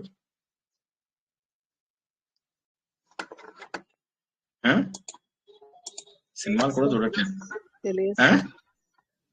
దూకుడు సినిమాలో బ్రహ్మానందం డబ్బులు ఇస్తాడు కదా అందరికి. బ్రహ్మానందంతో డబ్బులు ఇప్పిస్తాడు ఇతను, అందరికి డబ్బులు ఇస్తాడు. ఇయగానే సరే పోయినా సరే నాగార్జున ఇచ్చే ప్రైజ్ అమౌంట్ లోంచి ఇంత డబ్బు కట్ అయిపోయింది అని అనుకుంటాడు కదా బ్రహ్మానందం. మర్చిపోయారు మీరంతా. సో అట్లాగా ఏదైతే ఆశించి మనం చేస్తామో, ఆశించి చేసినటువంటి దానం. అదే విధంగా మనం లంచం ఇస్తాం, లంచం ఇచ్చినప్పుడు అది దానం లాగా కూడా కొందరు కన్సిడర్ చేస్తారు. ఫోన్లే అదే విధంగా నువ్వు రోగుల దగ్గర డబ్బులు తీసుకుంటారు కొంతమంది డాక్టర్లు, అందరు డాక్టర్లు తీసుకొని ఏమంటారు, నేను సేవ చేస్తున్నానండి, అందరి దగ్గర సేవ చేస్తున్నాను నేను అంటాడు వాడు. సేవ ఎట్లా చేస్తున్నట్టు అవుతుంది? అది డబ్బు తీసుకొని నువ్వు మందులు ఇస్తున్నప్పుడు నీ డ్యూటీని సిన్సియర్ గా చేస్తున్నట్టు ఉంటుంది మంచిగా చేస్తే. అది కూడా చెయ్యరు. గవర్నమెంట్ లోకి వెళ్తేనైతే పశువుల్లాగా చూస్తారు మనని. గవర్నమెంట్ ఆఫీస్లోకి వెళ్ళండి, మనని పశువుల కంటే అధ్వానంగా చూస్తారు. మళ్ళీ సేమ్ గవర్నమెంట్ ఎంప్లాయీస్ వాళ్ళ ఇంకొక గవర్నమెంట్ డిపార్ట్మెంట్కి వెళ్ళినప్పుడు వాళ్ళని చూసి చాలా సహించుకుంటారు. మీరు అదే బ్యాంకులకు వెళ్ళండి, ఈ గవర్నమెంట్ బ్యాంకులకు వెళ్ళండి, మనని ఎంత అసహ్యంగా చూస్తారో మనని నేను ఒకసారి కెనరా బ్యాంక్ లో ఏదో పనుండి వెళ్తే నన్ను 6 సార్లు 7 సార్లు తిప్పించారు. ఏ సమయంలో అయితే ఐసిఐసిఐ బ్యాంక్ వాడు నేను అని ఇట్లా విధులు కొడితే, నాకు విధులు సరిగ్గా రాదు, కాలేజ్ చేసినా కూడా నాకు అది చాలా డిసడ్వాంటేజ్ అయింది. సో నేను విధులు కొట్టగానే వాడు నా ఇంటికి వచ్చేసాడు ఐసిఐసిఐ బ్యాంక్ వాడు. మరి ఆ టైంలో కెనరా బ్యాంక్ వాడు నన్ను 6 సార్లు 7 సార్లు తిప్పాడు. చిన్న తప్పులు, వాళ్ళు చేసిన తప్పుల కోసం నేను ఇక్కడి నుంచి వనస్థలిపురం దాకా 6 సార్లు 7 సార్లు వెళ్లాల్సి వచ్చింది. స్టేట్ బ్యాంకుకి వెళ్ళండి, రాక్షసుల కంటే తక్కువ ఉండరు వాళ్ళు. ఎందుకంటే వాళ్ళ పైసలు వాళ్ళకి వస్తాయి. వాడు ఎవ్వడు డ్యూటీ కరెక్ట్ గా చేయడు, కానీ డబ్బు మాత్రం కరెక్ట్ గా తీసుకొని వెళ్తారు. ఏ గవర్నమెంట్ ఇంకా ఇవి నయం.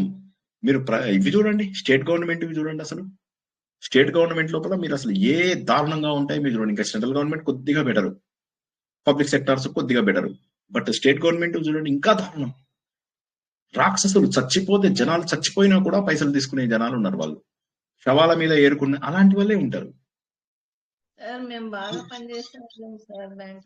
నేను అంటుంది ఎక్కువ మంది కాదు, ఉన్న అన్ని చోట్ల మంచి వాళ్ళు ఉంటారు, అన్ని చోట్ల చెడ్డ వాళ్ళు ఉంటారు. నేను చెప్తున్నది ఎక్కువ మంది చెడ్డ వాళ్ళ గురించి చెప్తున్నా. ఎందుకుంటారు? అన్ని చోట్ల మంచి వాళ్ళు ఉంటారు. అలానే ప్రైవేట్ లో అందరూ మంచి వాళ్ళు ఉంటారా? ప్రైవేట్ కూడా దొంగలు ఉంటారు. నేను చెప్తున్నది జనరల్ గా చెప్తున్నా. సో కాబట్టి మీరు చూసినట్లయితే రాక్షస ప్రవృత్తి ఉన్న వాళ్ళు ఎక్కువ ఎందుకుంటారు? ఎందుకంటే వాళ్ళ గవర్నమెంట్ జీతాలు వస్తాయి కాబట్టి.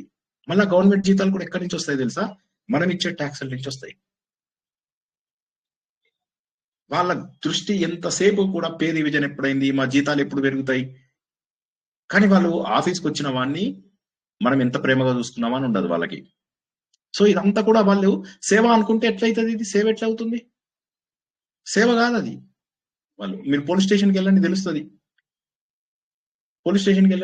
ఇంకా తెలుస్తుంది. ఇంకా క్రూరంగా కనిపిస్తారు మీకు అక్కడ జనాలు. ఇప్పుడు మా ఫ్రెండ్ ఒక ఆయన ఉన్నాడు, ఆయన టాస్క్ ఫోర్స్ ఆయన ఎంత మంచివాడంటే ఆయన ఏం చేస్తారంటే ఆఫీస్కి వస్తే వాళ్ళందరి ముందు కూర్చోబెట్టి కాఫీ తాగించి తర్వాత మాట్లాడతారు. ఆయన ఏమంటారంటే నా ఆఫీస్కి వస్తే అందరూ సాటిస్ఫాక్షన్ తో బయటికి వెళ్ళాలి అని. మంచి వాళ్ళు లేరని కాదు, మంచి వాళ్ళు ఉంటారు. ఎందుకుంటారు? చాలా మంది మంచి వాళ్ళు ఉంటారు, కానీ ఎక్కువ శాతం 99% మంది చెడ్డ వాళ్ళే దొరుకుతారు మనకు. ఎందుకంటే అక్కడ కూర్చుంటే డబ్బు వచ్చేస్తుంది కాబట్టి. సో ఇక ఇంకొక రకమైన జనాలు ఎలా ఉంటారు అంటే ఇతరులకు దానం ఇస్తే మనకు ఫ్యూచర్ లో ఏదో వస్తుంది అన్నట్టుగా ఇస్తారయ్యా అర్జున. ఇతరులకు చేసేటటువంటి దానం వల్ల మనకి ఏదో ఫలితం వస్తుంది. ఉదాహరణకి వీళ్ళు రోడ్డు మీద వెళ్తుంటారు, ఒక పేద బ్రాహ్మణుడు కనిపిస్తాడు. కనిపించగానే పాపం అతనికి ఆకలి అది లేదు, కానీ ఆయన దగ్గర దండం పాపం ఆయన ఆశగా చూస్తుంటాడు. చూస్తుంటే వీళ్ళకి అనిపిస్తుంది, సరే కాండే ₹2 ఇద్ది, వీడేంది బ్రాహ్మణుడు కదా, సరే ఇద్దాం, నాకు పుణ్యం రాదా అని చెప్పేసి వాడికి ₹2 చేతిలో పెడతారు. పెట్టి వాడితోటి మొత్తం యుగాలకు సరిపడా ఆశీర్వాదాలు తీసుకొని వెళ్ళిపోతారు. ఈ విధంగా అవతల వాళ్ళ నుంచి ప్రతిఫలాలు ఆశించి చేసేటటువంటి దానాలు ఏవైతే ఉంటాయో అటువంటివి. అంటే ఇక ఎట్లా అయినా సరే, నాకు ఈ లోకంలో అయినా సరే పరలోకంలో అయినా సరే, ఏం కాకపోతే ఏదో పుణ్యం వస్తుంది కదా. ₹2 ఇచ్చిన, నేను కష్టపడి సంపాదించానండి, ఎందుకు ఇస్తానైనా ఇట్లా మాట్లాడే వాళ్ళు ఉంటారు. ఇప్పుడు నేను చెప్తున్నవి మీకు అన్ని అనుభవం లేక కాదు, మీకు జస్ట్ నేను ఇక్కడ ఆ ఎగ్జాంపుల్ చెప్తున్నాను అంతే. నా ఒక్కడికే అయిన అనుభవాలు కాదు, మీ అందరికీ అయిన అనుభవాలే చెప్తున్నాను. ఇలాంటి వాళ్ళు ఉంటారా? నాకు ఈ లోకంలో అయినా పరలోకంలో అయినా కూడా లాభం ఉంటుంది అనుకున్నప్పుడే దానం ఇస్తారు. అంతేగాని వాళ్ళ ఒకరి ఆకలి నేను తీర్చానా, పోనీ అట్లని చెప్పి సంతోషము ఇస్తే అది కూడా కాదు. ఏదో ఇచ్చాము, నేను ఇచ్చాను, వెళ్ళి తర్వాత 100 మందికి చెప్పుకుంటారు నేను రోడ్డు మీద వెళ్తున్న ఒక బ్రాహ్మణికి ₹2 ఇచ్చానని. 3వ కేసు చెప్తే మీరు ఇక నవ్వుతారు. రాజసిక దానము అందరికి అర్థమైందా అండి? ఫస్ట్ చెప్పండి, సాత్విక దానం రాజసిక దానం అర్థమైందా అందరికి? ఇప్పుడు తామసిక దానంలోకి వెళ్తాం. Yes sir.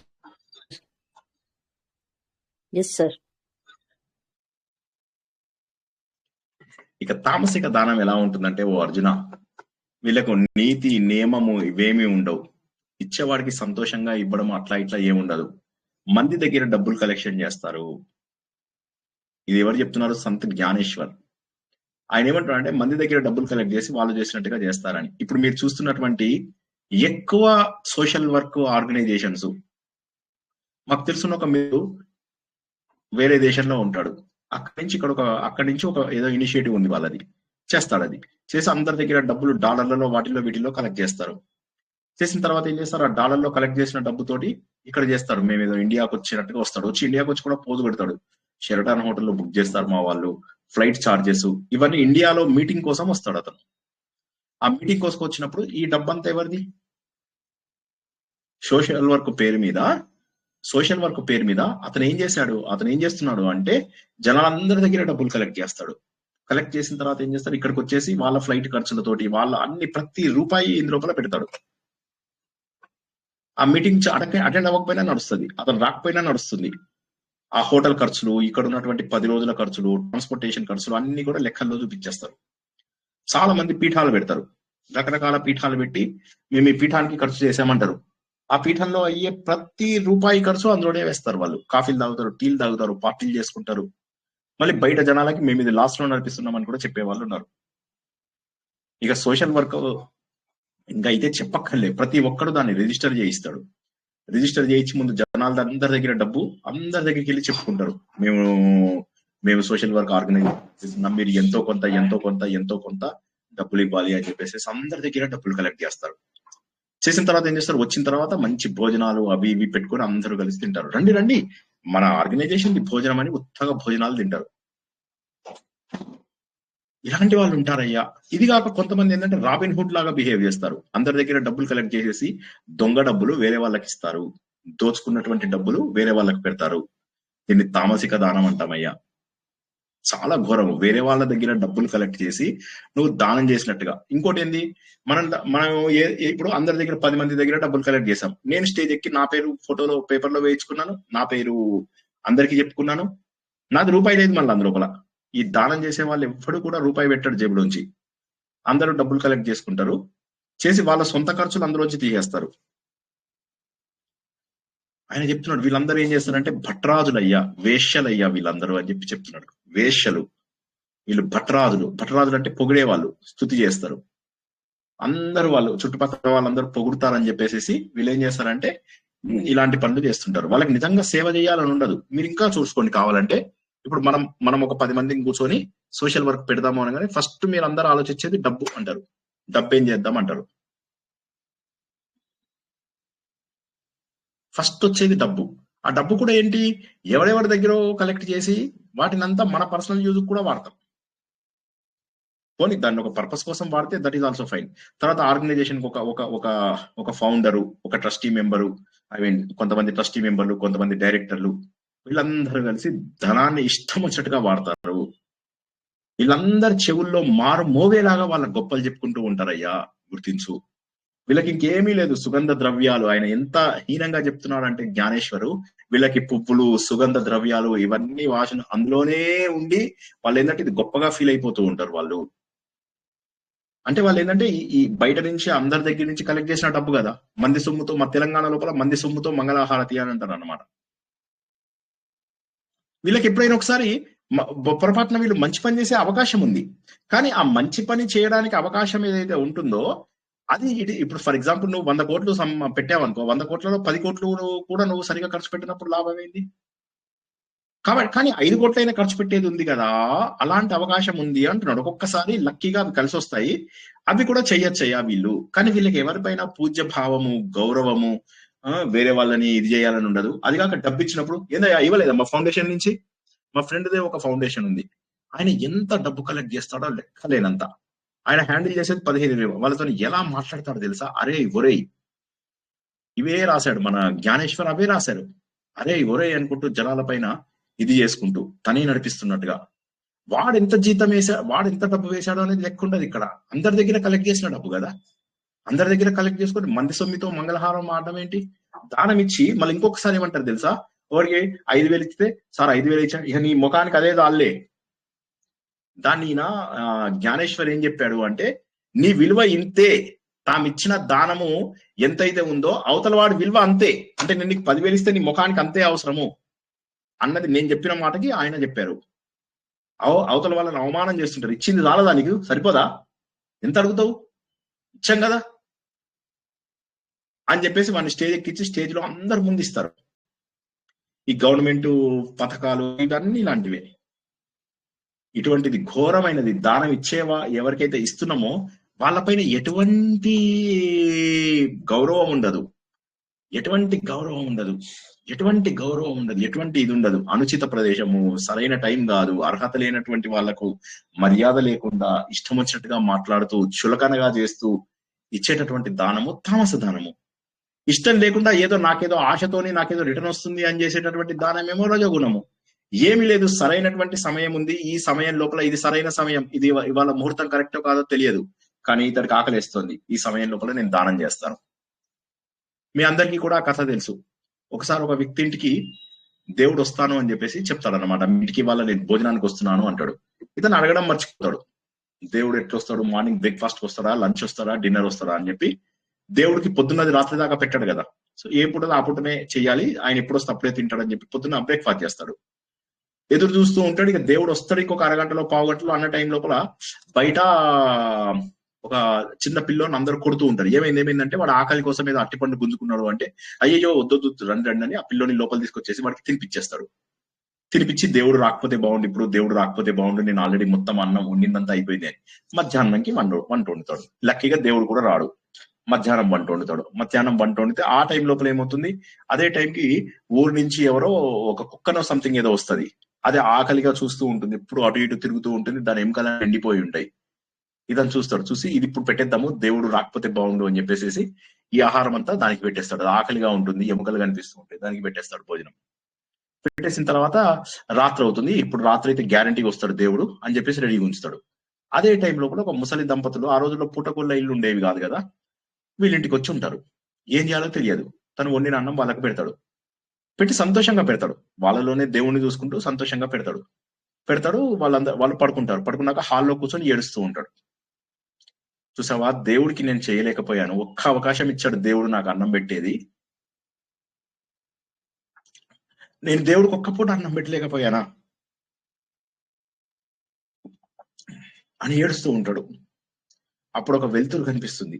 ఆ వెలుతురు లోపల భగవంతుడు అంటాడు,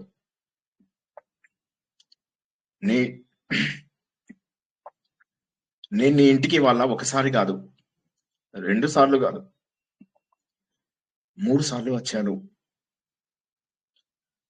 మొదటగా ఆకలితో ఉన్నావా ఆ పిల్లవాడి రూపంలో వచ్చాను.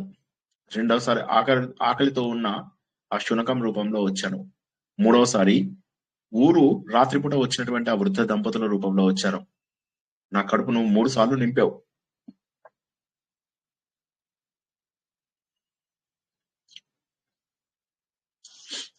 ఆత్మసుఖము వీడి నీ ఆట కొరకు పాత్ర పోషణ చేసి సూత్రధారి విశ్రమించదని పాదం ఆశ్రయించి పరమ కరుణాంతరంగా శ్రీ పాండురంగా. శ్రీకృష్ణ. సాత్విక దానం అనేటటువంటిది అది గుండె లోతుల నుంచి రావాలి. అవతల వాడికి అవసరం ఉంది అన్నప్పుడు మనం త్యాగం చేసైనా సరే అవతల వాడికి ఇవ్వగలగాలి.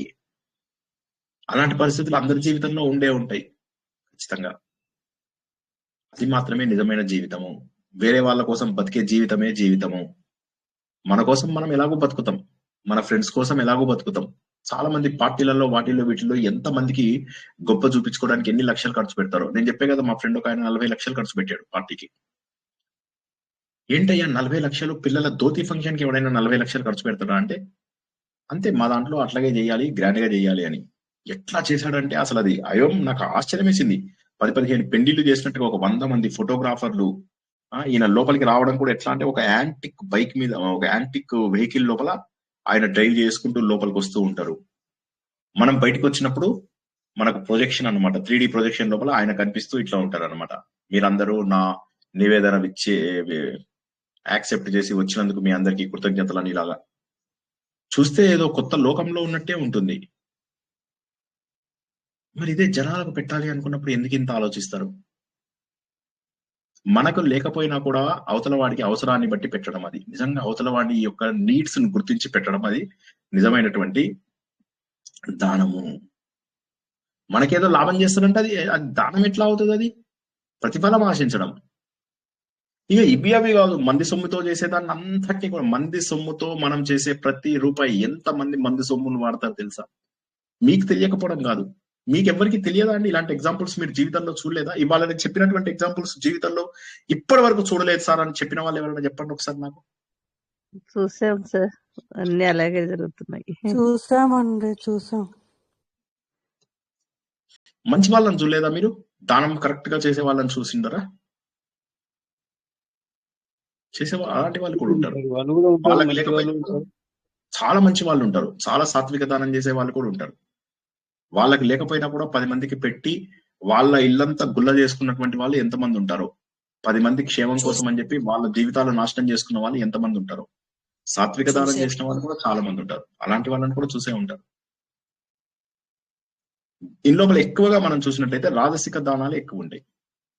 గొప్ప గొప్ప గొప్ప ఇప్పుడు మీరు గ్రూపుల లోపల వీడు 5,000 దానం చేశారంటే వాడు 10,000 దానం చేస్తాడు, వీడు 10,000 దానం చేశారంటే 15,000. కమల్ హాసన్ ది ముంబై ఎక్స్ప్రెస్ అని ఒక సినిమా వచ్చింది చాలా రోజుల కింద, one of my all time favourites. ఆ సినిమా లోపల ఒక పిల్లోని కిడ్నాప్ చేస్తారు అనమాట. చేస్తే వాడి 80 లక్షలు ఎంతో అడిగితే వాడు 80 లక్షలు ఇచ్చేస్తాడు, వాడిని పంపించేస్తారు. ఇంకో పిల్లోడు కిడ్నాప్ అవుతాడు, వీళ్ళింటి పక్క వాళ్ళే అన్నమాట. అప్పుడు వాడు అడిగితే ఎంత కావాలి అంటే, ఆ కిడ్నాపర్ కమల్ హాసన్ పాపం అడిగే ఎంతో కొంత ఇవ్వండి అంటే, ఎంతో కొంత కాదు చెప్పు అంటే 50 లక్షలు అంటే, 50 లక్షలు ఏంది, వాడి వైఫ్ అంటది వాళ్ళ కొడుకుకి 80 లక్షలు తీసుకున్నప్పుడు మన కొడుకుకి తక్కువ తీసుకుంటాడా, 1.5 crore ఇస్తానని చెప్పు అంటది. 1.5 crore అంటే సేట్ జీ ఆప్ తో బహుత్ అచ్చా హై ఉత్నా నహీ చాహియే హమ్కో అంటే, లేదు లేదు తీసుకో అని చెప్పేసి కోటిన్నర ఇచ్చేస్తాడు. సో అందులో కూడా ఆఖరికి పోటీ. ఏమంటారు దీన్ని ఏమంటారు? అట్లా చేస్తున్నారు సార్. వినాయక చవితి చందాలు కూడా, వినాయక చవితి చందాలు కూడా అట్లాగే కదా సార్. ఒక ఇంట్లో 5,000 ఇచ్చినట్టు రెండో ఇంట్లో 7,000 ఉంటారు. Correct correct. అండ్ వీటి గురించే నేను మధ్య లోపల దూరం అయిపోయాను. ఒక 10-15 మందికి మా తెలుసున్న గ్రూప్స్ లోంచి దూరం అయిపోయాను నేను. ఎందుకంటే నేను చూశాను వాళ్ళు ఏం చేస్తున్నారు, అక్కడదక్కడ జనాలతో కమిట్ చేయిస్తున్నారు. ఎందుకు అంటే డబ్బు ఎక్కువ. నేను ఏం చేసుకుంటావు, ఎంత డబ్బు వస్తే అంతలో ప్రశాంతంగా చేసుకుందాం దేవుడి పూజ. ఇంకోసారి ఒకసారి నేను ఇందుకే వీటన్నిటికీ దూరంగా ఉంటాను. నేను ఈ పారాయణాలకు ఒకసారి ఇట్లాగే ఒక గ్రూప్ తోటి వెళ్ళాను. విష్ణు సహస్రనామం 100 సార్లు చేశాం కదా, ఒక గుడి లోపల చేద్దామని. నేను అన్నాను సరే చక్కగా అక్కడ ఒక సాత్విక ఆహారం తీసుకుందాం. సాత్విక ఆహారం అంటే ఆయన ఏం చేశాడు తెలుసా, 10-15 ఐటమ్స్ ని కేటరింగ్ ఇచ్చి తెప్పించాడు. షాక్ అయ్యాను. సార్ నేను సాత్విక, ఇదేమన్నా రాజసిక, ఇదేమన్నా రాక్షసాహారమా అంటున్నాను. ఆయన రాజసిక కాదు, రాక్షస. ఆయనకి సాత్విక అపోజిట్ రాజసిక అని తెలియదు. 108 సార్లు విష్ణు సహస్రనామం చేయించాడు, బట్ హీ డజంట్ అండర్స్టాండ్. ఇదేమన్నా రాక్షసాహారమా, ఇలా ఏమన్నా మాంసం పెడుతున్నామా మనం? అప్పడాలు, పికిల్స్, పూరీలోకి సబ్జీ, పప్పు, సాంబారు. ఆకలేస్తుంది ఏమనుకోవద్దు, నేను తినలేదు.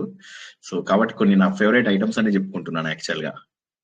సో అట్లాగా ఇవన్నీ చేయించారు. అంటే హంగు ఆర్భాటానికి వాటికి ఎక్కువ ప్రాధాన్యత ఇస్తారు. కాబట్టి నేను అందరికీ కూడా చెప్పేది ఒకటే, చేసే పనిని నిర్మలంగా చేద్దాము. ఈ 3 పనులను కూడా ఎలా చేయాలి అనేటటువంటిది వచ్చే తెలుసుకుంటాం. ఇవాళ చెప్తాను అనుకున్నాను, దాన్ని ఓం తత్సత్ అంటారు. ఆ ఓం తత్సత్ అనే దానికి ఎంత బ్యూటిఫుల్ అర్థం ఉందో మనము వచ్చే వారం తెలుసుకుని ఈ మొత్తం అధ్యాయాన్ని మళ్ళొకసారి రివిజన్ చేసుకుందాం. వచ్చే వారంతో 17వ అధ్యాయం అయిపోతుంది. తర్వాత వచ్చే 18వ అధ్యాయం 3 నెలలు సుమారుగా మనకు కొనసాగుతుంది. మనము ఫాలో అవుతున్న బుక్ పేరు జ్ఞానేశ్వరి భగవద్గీత.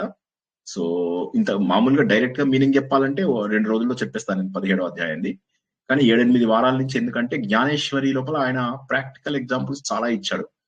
అప్పట్లోనే ఇలా ఉంది అంటే ఇమాజిన్ చేసుకోండి ఈ రోజుల్లో ఇంకా అలాంటివి ఎన్ని ఉన్నాయో ఎగ్జాంపుల్స్. జై శ్రీకృష్ణ. ఏమైనా ప్రశ్నలు ఉన్నాయండి? డౌట్ ఉంది సార్. చెప్పమ్మా. మనము అంటే ఒక గోశాల అయినా ఇట్లా గోగ్రాసానికి ఇస్తే మంచిదమ్మా అని చెప్తూ ఉంటారు కదా, మనం ఇస్తాము. కానీ అది వాళ్ళు అంటే నాకు కొన్నిసార్లు తర్వాత అనిపించింది అది జెన్యూన్ గా వాడినట్టుగా అనిపించకపోతే తర్వాత నుంచి నేను ఇవ్వలేదు. మరి గోగ్రాసానికి ఇవ్వటం అనేది అది ఎంత వరకు అనేది దాని గురించి కొంచెం చెప్తారా సార్?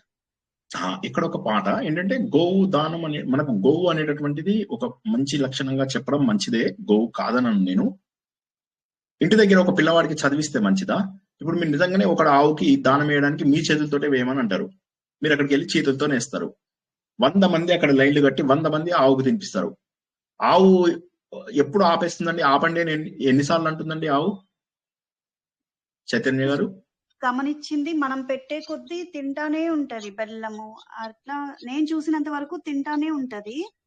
ఆపమని ఎప్పుడు అంటుంది అంటున్నా, ఆపమని ఎప్పుడు అంటుంది? ఆపమని సారీ ఆపమని అంటుందా? అనదు అనదు సార్. అనదు. ఎంత పెడితే అంత తింటుంది. కాబట్టి మనం ఇచ్చేది కూడా ఎలాంటి దానికి ఇవ్వాలి అంటే, మీరు రోడ్డు మీద వెళ్తుంటారు, మీకు ఒక శునకం కనిపిస్తుంది, దానికి ఎవరు పెట్టరు, దానికి పెట్టండి. నేను వెళ్ళే ఉప్పల్ ఇండస్ట్రియల్ రోడ్ నుంచి బైక్ మీద వెళ్తుంటే ఒక చిన్న బేబీ కుక్క పిల్ల తెలుసా, వాళ్ళ అమ్మ కూడా పక్కగానే ఉంటది, బేబీ కుక్క పిల్ల ఇంతే ఉంది, అది రోడ్డు మీద వెళ్తోంది. నా బైక్ కిందకి వచ్చేస్తుందేమో అని మూడ్ ఆఫ్ అయిపోయింది నాకు. దానికి అది ఎలా ఉంది తెలుసా, అసలే బేబీ, అన్ని ఎముకలు బయటికి వస్తున్నాయి దానికి.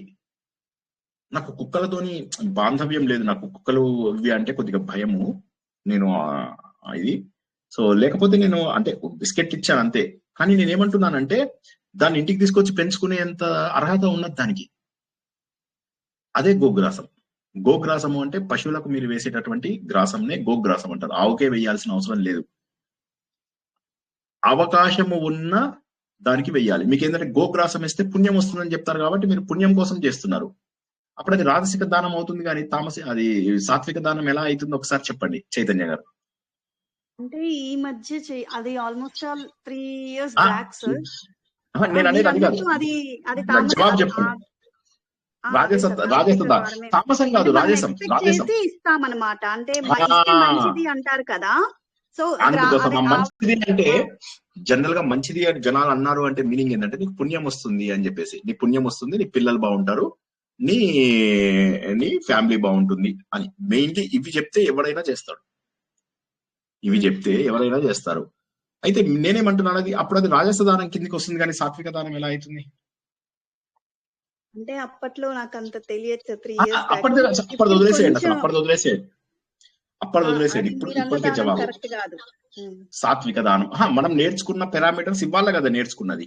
ఇప్పుడు మనం అందరము ఇవాళ సాత్విక దానం అంటే ఏంటో నేర్చుకున్నాం.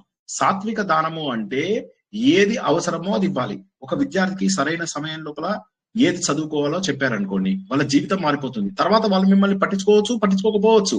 వాళ్ళ నుంచి మీరు ఆశించకూడదు, వాళ్ళు నన్ను పట్టించుకోవాలని ఆశించకూడదు.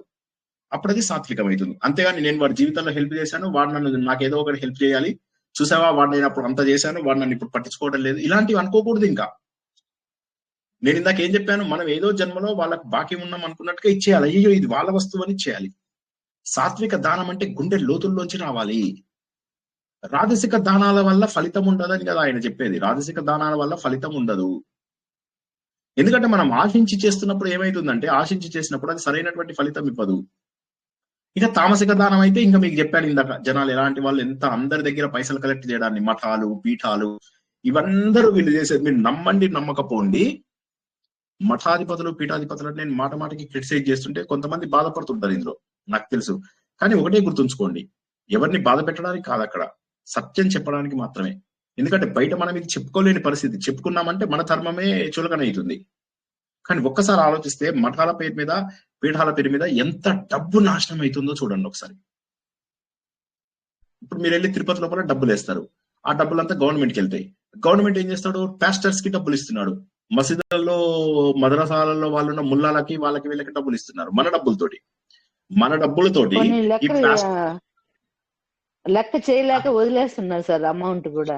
అక్కడ పాస్టర్స్ తర్వాత ఈ ముల్లాలు వీళ్ళందరూ ఉంటారు కదా, వాళ్ళకి మనము దేవుళ్ళకి వేసినటువంటి డబ్బు దేవాదాయ కాదు, దేవదాయ, ధర్మదాయ.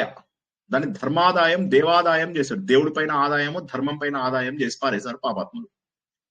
సో ఆ దేవదాయ, ధర్మదాయ ఏదైతే ఉన్నదో ఆ డబ్బంతా కూడా గవర్నమెంట్ తీసుకుంటుంది. ఇప్పుడు సాయిబాబా టెంపుల్స్ తప్ప మిగతా అన్ని టెంపుల్స్ కూడా గవర్నమెంట్కి వెళ్తాయి. ఎందుకంటే హిందూ టెంపుల్స్ అన్ని కూడా గవర్నమెంట్కి వెళ్తాయి. సాయిబాబా టెంపుల్స్ హిందూ టెంపుల్స్ కిందికి రావు. కాబట్టి ఆ డబ్బుని గవర్నమెంట్, షిర్డీ సాయిబాబా టెంపుల్ అది ముస్లిం టెంపుల్ అని, ముస్లిం టెంపుల్ కాబట్టి వాళ్ళకి అది రాదు. అది ముస్లిం రిజిస్ట్రేషన్ కాబట్టి వాళ్ళకు డబ్బులు పోవు, గవర్నమెంట్కి వెళ్ళవు. కానీ అన్ని హిందూ టెంపుల్స్ పైసలు మరి గవర్నమెంట్కి వెళ్తాయి కదా. ఆ గవర్నమెంట్కి వెళ్తే వాడు ఏం చేస్తాడు, ఈ డబ్బులన్నీ కలెక్ట్ చేసి వాడు ఏం చేస్తాడు, పాస్టర్లకు ఇస్తున్నాడు జీతాలు. మొన్న మన మన ముఖ్యమంత్రులు ప్రకటించారు, మద్రసాలలో చెప్పేటటువంటి వాళ్ళు ముల్లాలు వాళ్ళు వీళ్ళు ఉంటారు కదా, వాళ్ళని ఏవేవో అంటారు కదా, వాళ్ళందరికీ తుర్కాలందరికీ జీతాలు ఇస్తున్నారు, 5,000 నెలకు 5,000 అని చెప్పి పాస్టర్స్ కి అదే ఇస్తున్నారు. మరి సేమ్ తిరుపతి వాళ్ళు మన ధర్మము నిలపడం కోసం అని చెప్పేసి ఎందుకు జనాలను పెట్టరు? కాబట్టి మీరు ఇచ్చేటటువంటి దానం సరిగా ఉపయోగపడుతుందా లేదా మీరు ఆలోచించాల్సింది. అది అపాత్ర దానమా పాత్ర దానమా?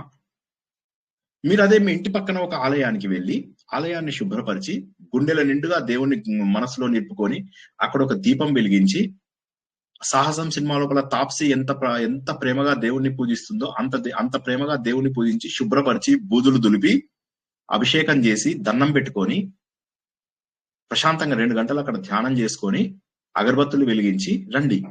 తమిళనాడు లోపల 11,000 టెంపుల్స్ లో దీపం కూడా పెట్టదు. 35,000 టెంపుల్స్ లో నిత్య పూజలు జరగవు. అంటే వారానికి ఒకసారి పూజలు వచ్చి పెట్టేసి వెళ్తాడు. కర్ణాటకలో ఉన్న సార్ మరి ఇప్పుడు టీటీడీ వాళ్ళు కూడా గట్టిగా అడగాలి కదా, అంతమంది ఉన్నారు. టీటీడీలో మంచి వాళ్ళని ఒక్కళ్ళని చూపించగలరా మీరు? ఇదంతా ఏమవుతుందంటే గవర్నమెంట్ ఎంప్లాయీస్ వచ్చేసరికి గవర్నమెంట్, మీరు టీటీడీలో మీతో మర్యాదగా మాట్లాడే ఒక్క వ్యక్తిని చూపించండి, మీ చెప్పులు పెట్టే వాడి దగ్గర నుంచి మీ లైన్ లో నిలబెట్టే వాళ్ళ దగ్గరికి ప్రతి ఒక్కడు కూడా పాపాత్ముడే. ఇప్పుడు ఏమైతుందంటే చాలా మంది ఉన్నారు, వేద పాఠశాల ఉంది, ధర్మగిరి అందరూ మంచి పాఠశాల ఉంది. అనేది ఎంత డబ్బు కానీ వర్కర్స్ ఎవరు లేరు సార్. సో ఏదైనా ఎవరు లేరు ధర్మంగా. మనం ఆలోచించవలసినటువంటిది ఏంటంటే మనం ఇస్తున్న డబ్బు ఎక్కడికి వెళ్తుంది, అదే మనం ఇస్తున్న డబ్బు ఎంతవరకు ఉపయోగపడుతుంది. బస్ గవర్నమెంట్ కి వెళ్తుంది అంటే గవర్నమెంట్ కి ఇప్పుడు 22,000 మంది ఎంప్లాయీస్ ఇప్పుడు టీటీడీలో ఉన్నారు. 22,000 మంది ఎంప్లాయీస్, ఓకేనా? అందులో ఎంతమంది మనస్ఫూర్తిగా దేవుణ్ణి నమ్మి చేస్తారు? అందులో 5,000 మంది 6,000 మంది ఇతర మతస్థులే ఉన్నారు. ఒక్కళ్ళని తీయడానికి 8 సంవత్సరాల నుంచి ప్రయత్నం చేస్తే ఒక్కరిని తీయడానికి మొన్న పర్మిషన్ వచ్చింది. ఇప్పుడు ఈ 6,000 మందిని తీయడానికి ఎన్ని సంవత్సరాలు పడుతుంది? 500-600 ఏళ్ళు పడుతుంది. అప్పటికి మన దేశం హిందూ దేశంగా మిగులుతుందా? సరే, ఇవన్నీ ఇక వద్దా, డిస్కషన్ లోకి వెళ్ళొద్దు. మనం ఇచ్చేటటువంటి డబ్బు ఎక్కడికి వెళ్తుంది అని చెప్పి గుర్తించాల్సినటువంటి బాధ్యత మన అందరి లోపల ఉంది. అప్పుడు మనకి దాన్ని బట్టి తెలుస్తుంది. భక్తుల కోసం చేయకుండా ఉంటారా టీటీడీ వాళ్ళు? మీరు ఇచ్చే డబ్బు లోపల 10% అవుతుంది, భక్తులకు అవుతుంది. ఇందాక నేను చెప్పాను,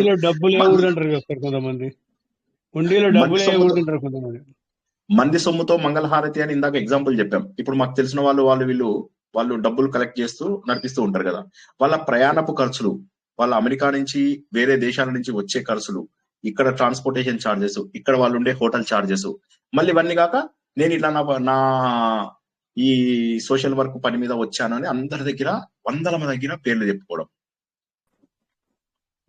ఎంతవరకు కరెక్ట్ అంటారు? దాని మీద ఒక క్వశ్చన్ సార్, ఒక్క నిమిషం. ఇప్పుడు మీరు అలాగే మా ఇంకొక ఫ్రెండ్ ఉన్నాడు. ఆయన ఏం చేశాడు, వాళ్ళ అమ్మగారితోటి ఇక్కడ వాళ్ళు చదువుకున్న స్కూల్ లోపల 1,80,000 రూపాయలు పెట్టి ఓకే సమ్ వాటర్ ఏదో ప్యూరిఫైర్ ఏదో పెట్టించాడు అనమాట వాళ్ళ స్కూల్ కి. ఒక చిన్న స్కూల్, ఆ స్కూల్ లోపల పెట్టించినప్పుడు వాళ్ళ అమ్మ నాన్నని పంపిస్తే వాళ్ళ అమ్మ నాన్నకు సన్మానం చేశారు, పూలదండలు వేశారు, 100 కొద్ది ఫోటోలు దిగారు. ఈ ఫోటోలు అన్ని అతను ఫేస్బుక్ లలో వీటిల్లో అన్నిట్లలో పెట్టుకున్నాడు. తర్వాత తెలిసింది ఏంటంటే అతను అందరి దగ్గర అక్కడ $10 తో కలెక్ట్ చేసి తన అమ్మ నాన్నతో చేయించాడు. వాళ్ళ అమ్మ నాన్న మా కొడుకు చేయించాడు అని చెప్తున్నారు అందరితోటి. అర్థమైందా నేను అన్నమాట అర్థమైందా? వాళ్ళు కలెక్ట్ చేసిందేమో జనాల దగ్గర, పేరు వచ్చేది కొడుకుకి. నా కొడుకు చేయించాడా, నా కొడుకు కలెక్ట్ చేసి చేయించారన్నా కూడా కొంతలో కొంత బెటర్, అది కూడా తప్పే. కానీ నా కొడుకు చేయించాడని చెప్పేసి అందరి దగ్గర చెప్పుకుంటున్నారు వీళ్ళు, మా ఫ్రెండ్ వాళ్ళ అమ్మా నాన్నలు. నేను చాలా వరకు రిలేటివ్సా ఫ్రెండ్సా ఇవన్నీ నేను జస్ట్ ఎగ్జాంపుల్ గా చెప్తున్నాను. నా ఫ్రెండ్స్ కూడా అయ్యుండొచ్చు. నేను కావాలని వాళ్ళు ఎవరు అనేది చెప్పకుండా చెప్తున్నాను మీకు. ఇండైరెక్ట్ గా పనులు మాత్రం చెప్తున్నాను, మనుషులకు ఎక్కడ ఇవి రాకుండా. అంటే దీన్ని బట్టి ఏమర్థమవుతుంది? మంది సొమ్ముతో మంగళహారతులు ఎక్కువ మంది చేస్తున్నారు. చైతన్య, ఇప్పుడు అడగండి, మీరు ఏదో ప్రశ్న అడుగుతా అన్నారు. అంటే ఇప్పుడు మీరు చెప్పిన టాపిక్ ఇప్పుడు మనకి ఒక మెసేజ్ వస్తుంది సార్. అంటే ఫర్ ఎగ్జాంపుల్ ఒక హెల్ప్ కావాలి అని, ఆ జెన్యూన్ హెల్పే అది నేను క్లారిఫై చేసుకుంటాను, మనకు మెసేజ్ వస్తుంది. మనం ఏంటంటే సరే హెల్ప్ చేయాలి అని మన కాంటాక్ట్ లో ఉన్న వాళ్ళకి ఆ మెసేజ్ ని ఫార్వర్డ్ చేస్తాము. ఇష్టం ఉన్న వాళ్ళు హెల్ప్ చేస్తారు, లేకపోతే లేదు అన్న ఉద్దేశంతో వాళ్ళ అంటే డైరెక్ట్ ఎవరైతే మనకి పంపించారో వాళ్ళ డీటెయిల్స్ ఇచ్చేస్తాం కదా సార్. మరి ఈ పద్ధతి చెయ్యొచ్చా? ఇది తామస గుణం కిందకు వస్తుందా? లేక అది అంటే ఈ ప్రాసెస్ కూడా తప్పు అన్నది క్లారిఫికేషన్ సార్. తప్ప కరెక్టా? తప్ప అంటే ఒప్ప ఇప్పుడు అందరి అనేది దగ్గర నేను మంది తప్ప ఒప్ప అదే అనేది డబ్బులు నేను చెప్పలేను. ఈ మధ్య క్రౌడ్ ఫండింగ్ ఏవైతే ఎక్కువైపోయి ఏమైందంటే జనాలు అందరి దగ్గర డబ్బులు కలెక్ట్ చేయడం మొదలెడుతున్నారు. మీరు క్లారిఫై చేసుకుంటే మీరు ఇవ్వండి.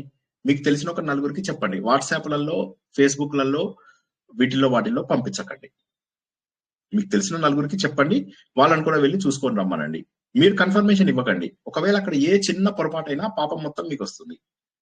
పుణ్యం బదులు పాపం వస్తుంది. మీరు ఇవ్వండి డబ్బులు. ఎవరు వద్దన్నారు? మీరు ఇవ్వండి. మనస్ఫూర్తిగా మీరు వెళ్ళి డబ్బులు ఇవ్వండి. అక్కడ ఇచ్చేసి మీరు చేసేయండి. దానం అనేటటువంటిది ఎంత గొప్పది తెలుసా? అన్నింటి నుంచి దానం అనేటటువంటిది త్యాగబుద్ధి అని మనం ఇంతకుముందు తెలుసుకున్నాం. మనం చేసే అన్నింటిలోకి గొప్పది త్యాగము. మనం చేసేటటువంటి అన్ని కర్మలలోకి గొప్పది యజ్ఞము. అన్ని త్యాగాలలోకి గొప్పది దానము. కాబట్టి అంత గొప్పదైనటువంటి దానాన్ని అలా పడేయకండి. మీ డబ్బుల్ని మనస్ఫూర్తిగా ఇవ్వండి. మీ ఇంటి దగ్గర ఎవరో చదువుకి ఫీజు లేదు, వాళ్ళకి ఫీజు కట్టండి. కట్టినందుకు ఇక వాళ్ళు జీవితాంతం మనకు రుణపడి ఉంటారని అనుకోకండి. ఫీజు కట్టి వదిలేసేయండి అంతే. ట్రాక్ చేయండి వాళ్ళు ఎలా చదువుతున్నారు ఏంటి ట్రాక్ చేయండి అంతే. కానీ నేను డబ్బులు ఇచ్చానని 100 మందికి, 1000 మందికి, 1,00,000 మందికి చెప్పుకోవాల్సిన అవసరం లేదు. నేనేమంటానంటే ఆ మనస్ఫూర్తిగా చేసినటువంటి చెప్పండి సార్. ఇప్పుడు బ్లైండ్ పీపుల్ అక్షయ అని తిరుపతిలో, మళ్ళా గోసారలో అవి తెలిసిన అవి లింకులు ఉంటాయి. మనం పోలేని పరిస్థితి ఉంటుంది. అప్పుడు ఆన్లైన్ లో వాటికి చేయొచ్చా చేయకూడదు సార్? నాకు తెలియదండి. నేను అనే పాయింట్ మీకు అర్థం కావడం లేదు. మీ కళ్ళతోటి మీరు చూసి లేదా మీకు 100% ప్రూఫ్ ఇచ్చి మీకు గుండె కరిగిపోయి మీరు దానం చేసేది సాత్విక దానం. అయితే నేనేమంటానంటే వీలైనంత వరకు ఆన్లైన్ ఇవన్నీ పెట్టుకోకండి. నేనేమంటానంటే మీరు చెయ్యడానికి ఒక్క తిరుపతికి వెళ్ళే చెయ్యాలా? మీ ఇంటి పక్కన, మీ ఇంటి చుట్టాలలో, మీకు తెలిసినటువంటి వ్యక్తులలో ఎక్కడ మీకు ఒక దానం తీసుకునేటటువంటి ఒక వ్యక్తి దొరకడం లేదా ఆలోచించండి. ఎక్కడైనా పర్వాలేదు సార్. అట్లా కూడా నేనేమంటున్నానంటే మన ఇంటి చుట్టుపక్కల ఫస్ట్ ఏంటి తెలుసా మీకు? రుద్రవీణ అని చిరంజీవి ఒక సినిమా వచ్చింది. ఆ సినిమా లోపల స్టార్టింగ్ లోపల వాడు మడిలో ఉన్నందుకని ఒకళ్ళని ఏదో కాపాడు. అప్పుడు ఆయన చెప్తాడనమాట, ఏమైంది నువ్వు ఇది ఆపచ్చు కదా అంటే, నేను మడిలో ఉన్నానంటే మడి ఆచారాలు కాదు కావాల్సింది సేవ అని అంటాడు. అప్పుడే దానికి ఒక పాట ఉంది, చుట్టుపక్కల చూడరా చిన్నవాడా. అట్లాగా మనం చూస్తూ ఉండాలి. ప్రతి చోట కోట్లాది అవకాశాలు ఉంటాయి. ఇంత పేదరికమా, ఇంత దారుణమైనటువంటిదా? చెయ్యండి, మనస్ఫూర్తిగా చేయండి. ఇప్పుడు మేము ఎక్కడో వరద బాధితులకు చేశాము. ఇప్పుడు ఆ వరద బాధితులు చేసిన వాళ్ళని నేను గుర్తుపెట్టుకుని వాళ్ళు నాకు హెల్ప్ చేయాలనుకుంటున్నా? అనుకోను. కానీ ఆ వరద బాధితులకు ఒక వారం రోజుల వస్తువులు మేము ఇచ్చాం. అలాగా మీకు వరద బాధితులలో అయిన వాళ్ళు, భూకంపాలలో అయిపోయిన వాళ్ళు, తర్వాత అగ్ని ప్రమాదాలలో ఇల్లు కోల్పోయిన వాళ్ళు, ఎంతమంది దొరుకుతారు తెలుసా మీకు? మీ ఇంట్లో ఇల్లు మొత్తం మునిగిపోయి, ఒకసారి కర్నూలు దగ్గర వాడు ఎవడో నీళ్లు వదిలేస్తే అసలు కర్నూలు ఎప్పుడు అంతేది కాదు. అలాంటి ఊర్లు మునిగిపోయాయి. మునిగిపోతే ఆ టైం లోపల పాపం జస్ట్ చేతి లోపల 2 బట్టలు వేసుకొని ఇలా వెళ్ళిపోతున్న వాళ్ళు ఎంతమందో. అక్కడ దానం చేయడానికి చేతులు రావా? మా ఫ్రెండ్ అయితే వాడు ఈవెన్ విడిచేసిన బట్టలు కూడా వేరే చోట ఎక్కడో గుంపుగా వేస్తే వాడు అక్కడ వేరేవేవో ఇస్తాడట అని చెప్పేసి వాడు అవన్నీ పట్టుకెళ్ళి అక్కడ తూకం వేయించి దానికి తగ్గటువంటిది ఇంకో వస్తువు తీసుకొని వచ్చాడు. అంటే జనాలు ఎంత నీచంగా అయిపోయారు. మీరు సహాయం చెయ్యాలి అనుకుంటే మీకు ఎంత మంది ఉన్నారో మీ సహాయం. ఎందుకంటే ప్రపంచంలో 1% మంది కాస్త స్తోమత ఉన్న వాళ్ళే మనం. 1% మంది, 99% మంది బేసిక్ నీడ్స్ కూడా లేనటువంటి వాళ్ళే ఉన్నారు ప్రపంచంలో.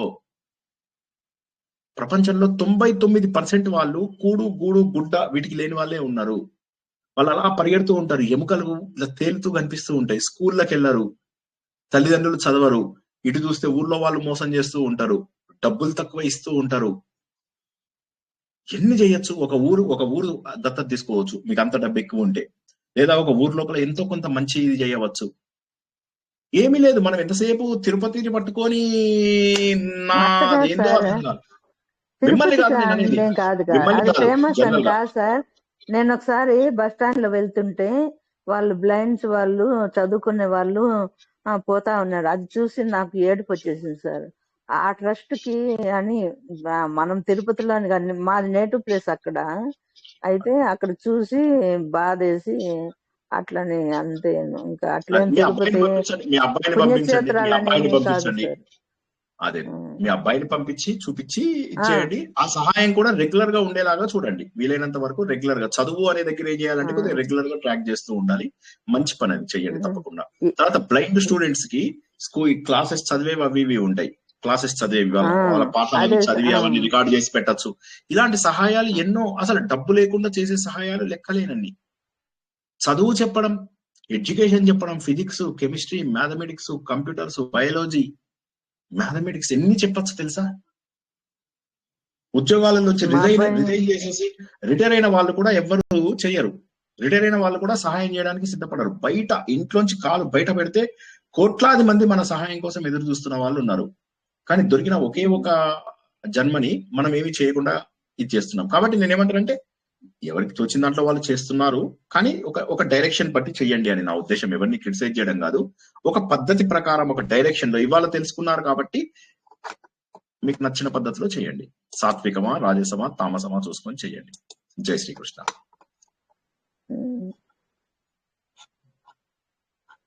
ఇంకా వచ్చే వారంతో మనకు ఈ అధ్యాయం ఎండ్ అయిపోతుంది. సో వీలైనంత వరకు భగవంతుడు చెప్పిన మాటలను పాటిస్తూ గుంపులలో ఎప్పుడు డబ్బులు కలెక్ట్ చేయడం లాంటివి చెయ్యకండి. వేరే వాళ్ళని చూసి పులిని చూసి నక్కవాత పెట్టుకోవడం లాంటివి చెయ్యకండి. ఈ డబ్బులు డబ్బులు డబ్బులు డబ్బులు డబ్బులు పిశాచల్లాగా పడిపోతున్నారు. మీరు చూడండి ఎన్ని చోట్ల ఇలాంటి వాళ్ళకి మీకు కనిపిస్తారో లెక్కలేనంత మంది కనిపిస్తూ ఉంటారు. సార్ ఇంతలో మిమ్మల్ని ఇంతకు ముందు మిమ్మల్ని అక్కడ అడిగాను సార్, మీకు తర్వాత ఎప్పుడోకప్పుడు చెప్తానన్నారు. అది ఇప్పుడు అడగచ్చు సార్. అదే అంటే కర్మకాండల కాదు గురించి కాదు, అడగండి. మిమ్మల్ని గురించి డైలీ యాక్టివిటీస్ దినచర్య చెప్పండి సార్ మీరు ఎలా అంటే తర్వాత చెప్తానన్నారు. అంటే క్విక్ గా చెప్తాను. నాది ప్రత్యేకంగా దినచర్య ఏం లేదు. 5-6 మధ్యలో లేస్తాను. అది కూడా హడావిడిగా లేవను. నాకు మెలకు వస్తే లేస్తాను, మెలకు రాకపోతే లేవను. మెలకు వస్తే లేస్తాను. లేచిన తర్వాత ఆఫీస్కి వెళ్ళిపోవడం జరుగుతుంది. ఆఫీస్ నుంచి వచ్చిన తర్వాత కొద్దిసేపు ప్రిపేర్ అవుతాను. ఉన్నంత టైం రైల్లో వెళ్తున్న టైము, వచ్చే టైము అంతా కూడా చదువుకుంటూ ఉంటాను. ఇంటికి వచ్చిన తర్వాత ఒక 1-2 అవర్స్ చదువుకుంటాను.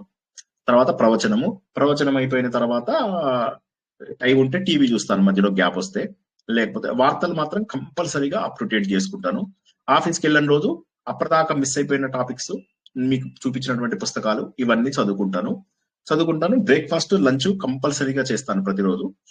డిన్నర్ దేవుడి దయ. ఇక అట్లా ఇది నాది క్లుప్తంగా. ఇంకా అది ఉన్న టైంలో ఆర్ఎస్ఎస్. ఇప్పుడు నాకు టైం ఎక్కడుంది ఆలోచించండి. 30-35 అవర్స్ ఆర్ఎస్ఎస్, 40 గంటలు సుమారుగా ఆఫీస్ కు పడుతుంది. 30-40 గంటలు మన ప్రవచనాలు, 120 గంటలు, 144 గంటలు ఉంటాయి వారానికి. 144 అవర్స్ వారానికి. అందులో సుమారుగా 100 నుంచి 120 గంటల పాటు నాకు ఈ 3 పనులలో సరిపోతుంది. సో ఇక మిగతా టైం ఏం లేదు నాకు. I don't have any personal life also. నాకు ఈ 3 పనులే చేస్తాను నేను. ఆర్ఎస్ఎస్ పని, ఇటు మన ప్రవచనాల పని, ఆఫీస్ పని. ఆఫీస్ పని కూడా ఏంటంటే ఎంతో కొంత నడవాలి కాబట్టి నా జీవితం కూడా నడవాలి కదా. ఎవరి దగ్గర పైసలు తీసుకున్నప్పుడు నడవాలి కదా. ఇంతే. ఇది నాది క్లుప్తంగా. జై శ్రీకృష్ణ. యోగా, మెడిటేషన్ అలాంటివి ఏమి ఉండవా సార్? మెడిటేషన్ ఉంటుంది, కంపల్సరీ ఉంటుంది. ప్రతిరోజు 1 అవర్ కంపల్సరీ మెడిటేషన్ ఉంటుంది. ఏదో ఒక టైం లోపల మెడిటేషన్ తప్పనిసరిగా చేస్తాను. తప్పనిసరిగా పొద్దున సూక్ష్మ వ్యాయామాలు చేస్తాను. ఆర్ఎస్ఎస్ లో మళ్ళీ సూక్ష్మ వ్యాయామాలు చేస్తాము. అవి కంపల్సరీగా చేస్తాను ప్రతిరోజు. సూక్ష్మ వ్యాయామాలు అంటే శరీరానికి ఎక్కువ ఇబ్బంది పెట్టేవి కాకుండా కొన్ని మైన్యూట్ ఉంటాయి. ఈ తల నుంచి కాళ్ళ నుంచి తల వరకు చేసేటటువంటి మొత్తం శరీరానికి సంబంధించినవి సూక్ష్మ వ్యాయామాలు అని మీరు గూగుల్లో కొట్టినప్పుడు వస్తుంది. ఆర్ఎస్ఎస్ సూక్ష్మ వ్యాయామాలు అన్నా కూడా అవి కంపల్సరీగా చేస్తాము. చేస్తే ఏమవుతుందంటే మొత్తం శరీరం ఇది. తర్వాత ఎవ్రీ 1 అవర్కి ఒకసారి 5 మినిట్స్ పాటు సూక్ష్మ వ్యాయామాలు చేస్తాను. ప్రతి గంటకు 5 నిమిషాల పాటు సూక్ష్మ వ్యాయామాలు చేస్తాను. అట్లా రోజుకు సుమారుగా 8 నుంచి 9 సార్లు చేస్తాను. అది కాక ఆర్ఎస్ఎస్ లో ఎట్లాగో ఈ సూక్ష్మ వ్యాయామాలతో పాటుగా తాడాసనము, వృక్షాసనము, ఓకే, అర్ధకటి చక్రాసనం, ఇలాంటివి ఏవైతే ఉంటాయో అలాంటివి కొన్ని చేస్తాము. ఎప్పుడైనా వీకెండ్ లోపల మాత్రమే సూర్య నమస్కారాలు లాంటివి చేస్తాను. మామూలు రోజుల లోపల చేయను. పొద్దున్న, రాత్రి సంధ్యావందనం చేస్తాను. మధ్యాహ్నము మానసిక సంధ్యావందనం చేస్తాను. జై శ్రీకృష్ణ. డిస్టర్బెన్స్ చేసింటే sorry sir. Thank you so much sir. కృతజ్ఞతలు. మరి థ్యాంక్ యూ. సార్ నేను ఒకటి చెప్తాను. అమ్మ అడగమ్మ. ఇప్పుడు మీరేమి ఆశించకుండా మాకు జ్ఞానాన్ని అందిస్తున్నారు కదా సార్. చెప్పండి. అదే దాన్ని నేను ఇందాక నుంచి అనుకుంటున్నాను సార్. మీరు సాత్విక దానం అంటే చెప్తున్నారు కదా సార్, మనం చేశామని అనుకోవద్దు, దాని గురించి ఆశించద్దు అని. ఇప్పుడు మీరు మాకు జ్ఞానాన్ని అందిస్తున్నారు కదా సార్, నాకు అది మంచిగా అనిపించింది సార్. మీరేమి ఆశించరు, మాకు జ్ఞానం కావాలి, మాకు అన్ని తెలియచెప్పాలని మీరు పడే తప్పన. కానీ మన స్టూడెంట్స్ అట్లా లేరు కదా. హడావిడి హంగు హడావిడి. ఇంకా ఇప్పటికీ కూడా చాలా మంది స్టూడెంట్స్ రకరకాల పారాయణాలలో ఉన్నారు. ఇంకా రకరకాల చోట్ల వెళ్ళిపోయి హడావిడి చేస్తున్న వాళ్ళు ఎంతమంది ఉన్నారు. చెప్పి రోజుకు 8 గంటలు 9 గంటలు రకరకాల పనులు చేస్తే ఏమవుతుందంటే, చెప్పే ఈ ఒక్క ప్రవచనంలో మనకు వచ్చే నాలెడ్జ్ అది రాదు. వినేది ఒక్క ప్రవచనమే కదా. ఈ ఒక్క ప్రవచనంలో వచ్చే నాలెడ్జ్ ని మనం పోగొట్టుకున్నట్టు అవుతుంది. ఈ 9 o'clock కదా మనం చేది. సో ఇది కూడా మనం ఏం చేయాలంటే గ్రాడ్యువల్ గా 1 hour లోకి తగ్గించడానికి ప్రయత్నం చేద్దాం. ఉగాది తర్వాత ఖచ్చితంగా 30 నిమిషాలే ఉంటాయి. అన్ని ప్రవచనాలు 30 నిమిషాలే. ఏది కూడా 30 నిమిషాలు దాటదు. 20 నిమిషాల ప్రవచనము, 10 నిమిషాలు ప్రశ్న జవాబులు.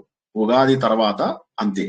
ఎందుకంటే అప్పుడు ఏమవుతుందంటే, మనం వారంలో 3 రోజులు 4 రోజులు చెప్పుకుంటాం కాబట్టి ఆ 3-4 రోజుల్లో ఎక్కువ టాపిక్స్ ని మనం కవర్ చేసుకోగలుగుతాం. జై శ్రీకృష్ణ. ఇంకా ఇవాళ దాని మీద ఏమైనా ప్రశ్నలు ఉంటే అడగండి, లేకపోతే. అండ్ ఇంకోటి ఏంటంటే, మనం ఎవరి నుంచైనా ఆశించాలంటే వాడు నాకు ఎప్పుడో చేస్తాడు, అప్పుడు రేపు పొద్దున్న నేను ఉంటానా. నేను ఒకటే సింపుల్ ఒక్క మాట చెప్తాను, గుర్తుంచుకోండి. రేపు పొద్దున్న నేను ఉంటానా. అందరూ కూడా నేను ఏదో ఇంకా 1000 సంవత్సరాలు బతుకుతానని చెప్పేసి పంచవర్ష ప్రణాళికలు, దశవర్ష ప్రణాళికలు పెట్టుకుంటూ ఉంటారు. గుర్తుంచుకో, రేపు పొద్దున్న బతికే అవకాశం లేదు.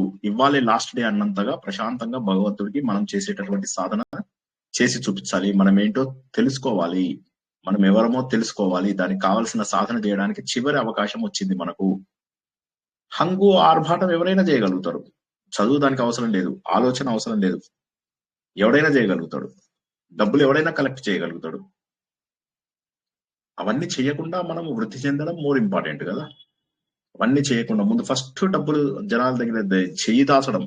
ఒకటే గుర్తుంచుకోండి, వేరే వారి దగ్గర చెయ్యి దాచారు అంటే అయిపోయింది, జీవితం నాశనం అయిపోయినట్టే లెక్క. ఇక ఇప్పటికైనా తెలిసిన తప్పు తెలియని రోజులు ఓకే, తెలిసిన తర్వాత ఎవరి దగ్గర టీ కాఫీలు తాగాలన్నా ఆలోచించండి. ఇక అవి తప్పదు కాబట్టి ఓకే. అసలు సోషల్ రిలేషన్షిప్స్ తగ్గిస్తే అవి కూడా అవసరం ఉండవు కదా. అందరూ అంటే అప్పు కిందకు కూడా వస్తుంది కదా సార్. అంటే అప్పు తీసుకోకూడదు, అప్పే అది. ఇప్పుడు మీరు వేరే వాళ్ళ దగ్గర తీసుకున్నారు అంటే కొన్ని జన్మల తర్వాత రిటర్న్ చేయాలి వాళ్ళకి. ఇప్పుడు ఈ జన్మలో మనం కొంతమందికి సహాయం చేస్తాం, కానీ వాళ్ళు మనని మొహం తిప్పేసి వెళ్ళిపోతూ ఉంటారు, కోపంగా ఉంటారు, మన మీద చెడు చెప్తూ ఉంటారు, మనని చెడ్డగా చూపించాలనుకుంటుంటారు. ఇవన్నీ కారణం ఏంటి? పూర్వజన్మది ఎప్పటిదో ఉంది. మనం వాళ్ళకి చేసినటువంటి తప్పేదో ఉందని అనుకోవాలి. అలాగే మనం ఎవరితోనో మంచిగా మాట్లాడదాం, వాడు మనతో మంచిగా మాట్లాడు. కొంతమందికి మన ముఖమే నచ్చదు. ఈ శ్రీనివాస్ చూడయ్య బెగ్గర్ లాగా ఉన్నాడని చెప్పి అనుకుంటారు కొంతమంది. ముఖమే నచ్చదు ఫస్ట్. ఏం చేయగలుగుతాం అటువంటి వాళ్ళని? ఏం చేయలేం మనం. మన ముఖమే నచ్చకపోతే ఏం చేస్తాం? కాబట్టి అది ఏదో జన్మది ఉంది. అలాగే రోడ్డు మీద వెళ్తూ ఉంటాం, మన కార్కి ఎవడో అడ్డం వస్తాడు, వచ్చి మనని బండ బూతులు తిట్టేసి వెళ్తాడు. మనం ఎప్పుడు వినని బూతులు కూడా తిడతాడు. ఎందుకని? మనది ఏదో జన్మది అయింది. వాడు అంత తిట్టాడు అంటే ఖచ్చితంగా ఏదో జన్మది ఉంది. సో ఏవైతే మన కంట్రోల్లో లేకుండా జరిగిపోతుంటాయో అది ఖచ్చితంగా పూర్వజన్మ సుకృతాలే, దుష్కృతాలే. సుకృతాలు కూడా అంతే. సడన్ గా మనం ఆశించము, ఎక్కడి నుంచో మనకు లాభం వచ్చేస్తుంది, ఎక్కడి నుంచో ఆనందం వచ్చేస్తూ ఉంటుంది. సుకృతం. కాబట్టి సుకృత దుష్కృతాలకు మనం చేసేదేమీ లేదు. కానీ మనం చేసేదేంటి? సాధన ఒక్కటే మన చేతిలో ఉంది, పరిణతి ఒక్కటే మన చేతిలో ఉంది. మనం చేయగలిగేది ఇంతవరకు. కానీ జరిగే సంఘటనలను మీరు ఏమీ ఆపలేరు. అది ప్రారంభం కిందికి వస్తాయి. ప్రారంభంలో ఉన్నటువంటి ఏ సంఘటనని మనం ఆపలేము. పరిణతి మాత్రం మనం తెచ్చుకోగలుగుతాం. అభ్యాస వైరాగ్యాలు మన దగ్గర ఉంటాయి 2. శ్రీకృష్ణుడు ఏమి ఇంపార్టెంట్ అన్నాడని మొత్తం భగవద్గీతలో? అభ్యాసం, వైరాగ్యం. అంతే. ఈ రెండే మన దగ్గర ఉన్నాయి. మిగతావన్నీ కూడా భగవంతుడు ఏమన్నాడు? నాకు వదిలేయి, నువ్వు వదిలేసే ఇవన్నీ. సర్వధర్మాన్ పరిత్యజ్య మామేకం శరణం ప్రజ. నువ్వు నన్ను పట్టుకో అంతే. ఇక అన్ని వదిలే, నువ్వు చేసేది నన్ను పట్టుకో, పరిణతి నన్ను సాధించాలి అనేది తెచ్చుకో. నన్ను సాధించాలి అనగానే దీన్ని కూడా తప్పర్థం చేసుకుంటుంది. నన్ను అమ్మవారు కాపాడిందండి, నేను చాలా గొప్పవాడిని, అమ్మవారు నన్ను కాపాడింది, నేను గొప్ప భక్తుడిని, నన్ను అమ్మవారు కాపాడింది, అయ్యవారు కాపాడాడు, పిచ్చి మాటలు మాట్లాడుతూ ఉంటాం మనం. అలా చేయకుండా భగవంతుడిని ఒక మనిషి స్థాయికి దింపద్దు. మనము భగవంతుడి స్థాయికి ఎదగాలి మంచి లక్షణాలని అలవరుచుకోవడం ద్వారా. కానీ భగవంతుని మన స్థాయికి దింపాలని ప్రయత్నం చేయకూడదు. ఎందుకంటే దేవుడు మనిషి కాదు. మనలాగా ఆవేశము, మనలాగా కోపము సత్యనారాయణ వ్రతంలో ఉంటుంది. దేవుడు కక్ష కట్టి వాళ్ళని ఏమేం చేశాడో. దేవుడు అలా కక్ష కడతాడా? తప్పు కదండి. మరి దేవుడిని అలా చెయ్యడం కరెక్టేనా? నీ కర్మకు నువ్వు బాధ్యుడు అంతే. అది చెప్పడానికి అక్కడ ఆ మాట చెప్తారు. అంతేగాని దేవుడు ఏమి కక్ష కట్టాడు. దేవుడు నీ కర్మకు నువ్వే బాధ్యుడవి. నీ సుఖానికి, నీ కష్టానికి, నీ మోక్షానికి, మూడింటికి నువ్వే బాధ్యుడవి. నీ కష్టానికి, నీ సుఖానికి, నీ మోక్షానికి. అటువంటి స్థాయిని మనం అర్థం చేసుకుని భగవంతుడి దగ్గరికి వెళ్ళాలి. అందరూ కూడా ఇదే ఆలోచనతోటి భగవంతుడి దగ్గరికి చేరుకుంటారని, నిష్కామంగా చేసేటటువంటి ప్రతి పని మనను మోక్ష మార్గానికి దగ్గర చేస్తుందని, మన శుభ్రత కర్మ ద్వారా, నిష్కామ కర్మ ద్వారా చిత్తశుద్ధి వస్తుందని అందరూ తెలుసుకుంటారని ఆశిస్తూ ఈ రోజు ప్రవచనాన్ని ఇక్కడికి ముగించుకుందాం. పునర్దర్శనం రేపు రాత్రి 9 గంటలకు విష్ణు సహస్రనామం అనేటటువంటి భగవంతుడి యొక్క సంపూర్ణ దర్శనంలో మరికొన్ని పునశ్చందాలు చేసుకుందాం. అంతవరకు కూడా శుభం భూయాత్. శుభరాత్రి. జై శ్రీకృష్ణ. కృష్ణ సార్. జై శ్రీకృష్ణ. జై శ్రీ సార్. కృష్ణ సార్. జై శ్రీకృష్ణ. జై శ్రీకృష్ణ సార్. జై శ్రీకృష్ణ.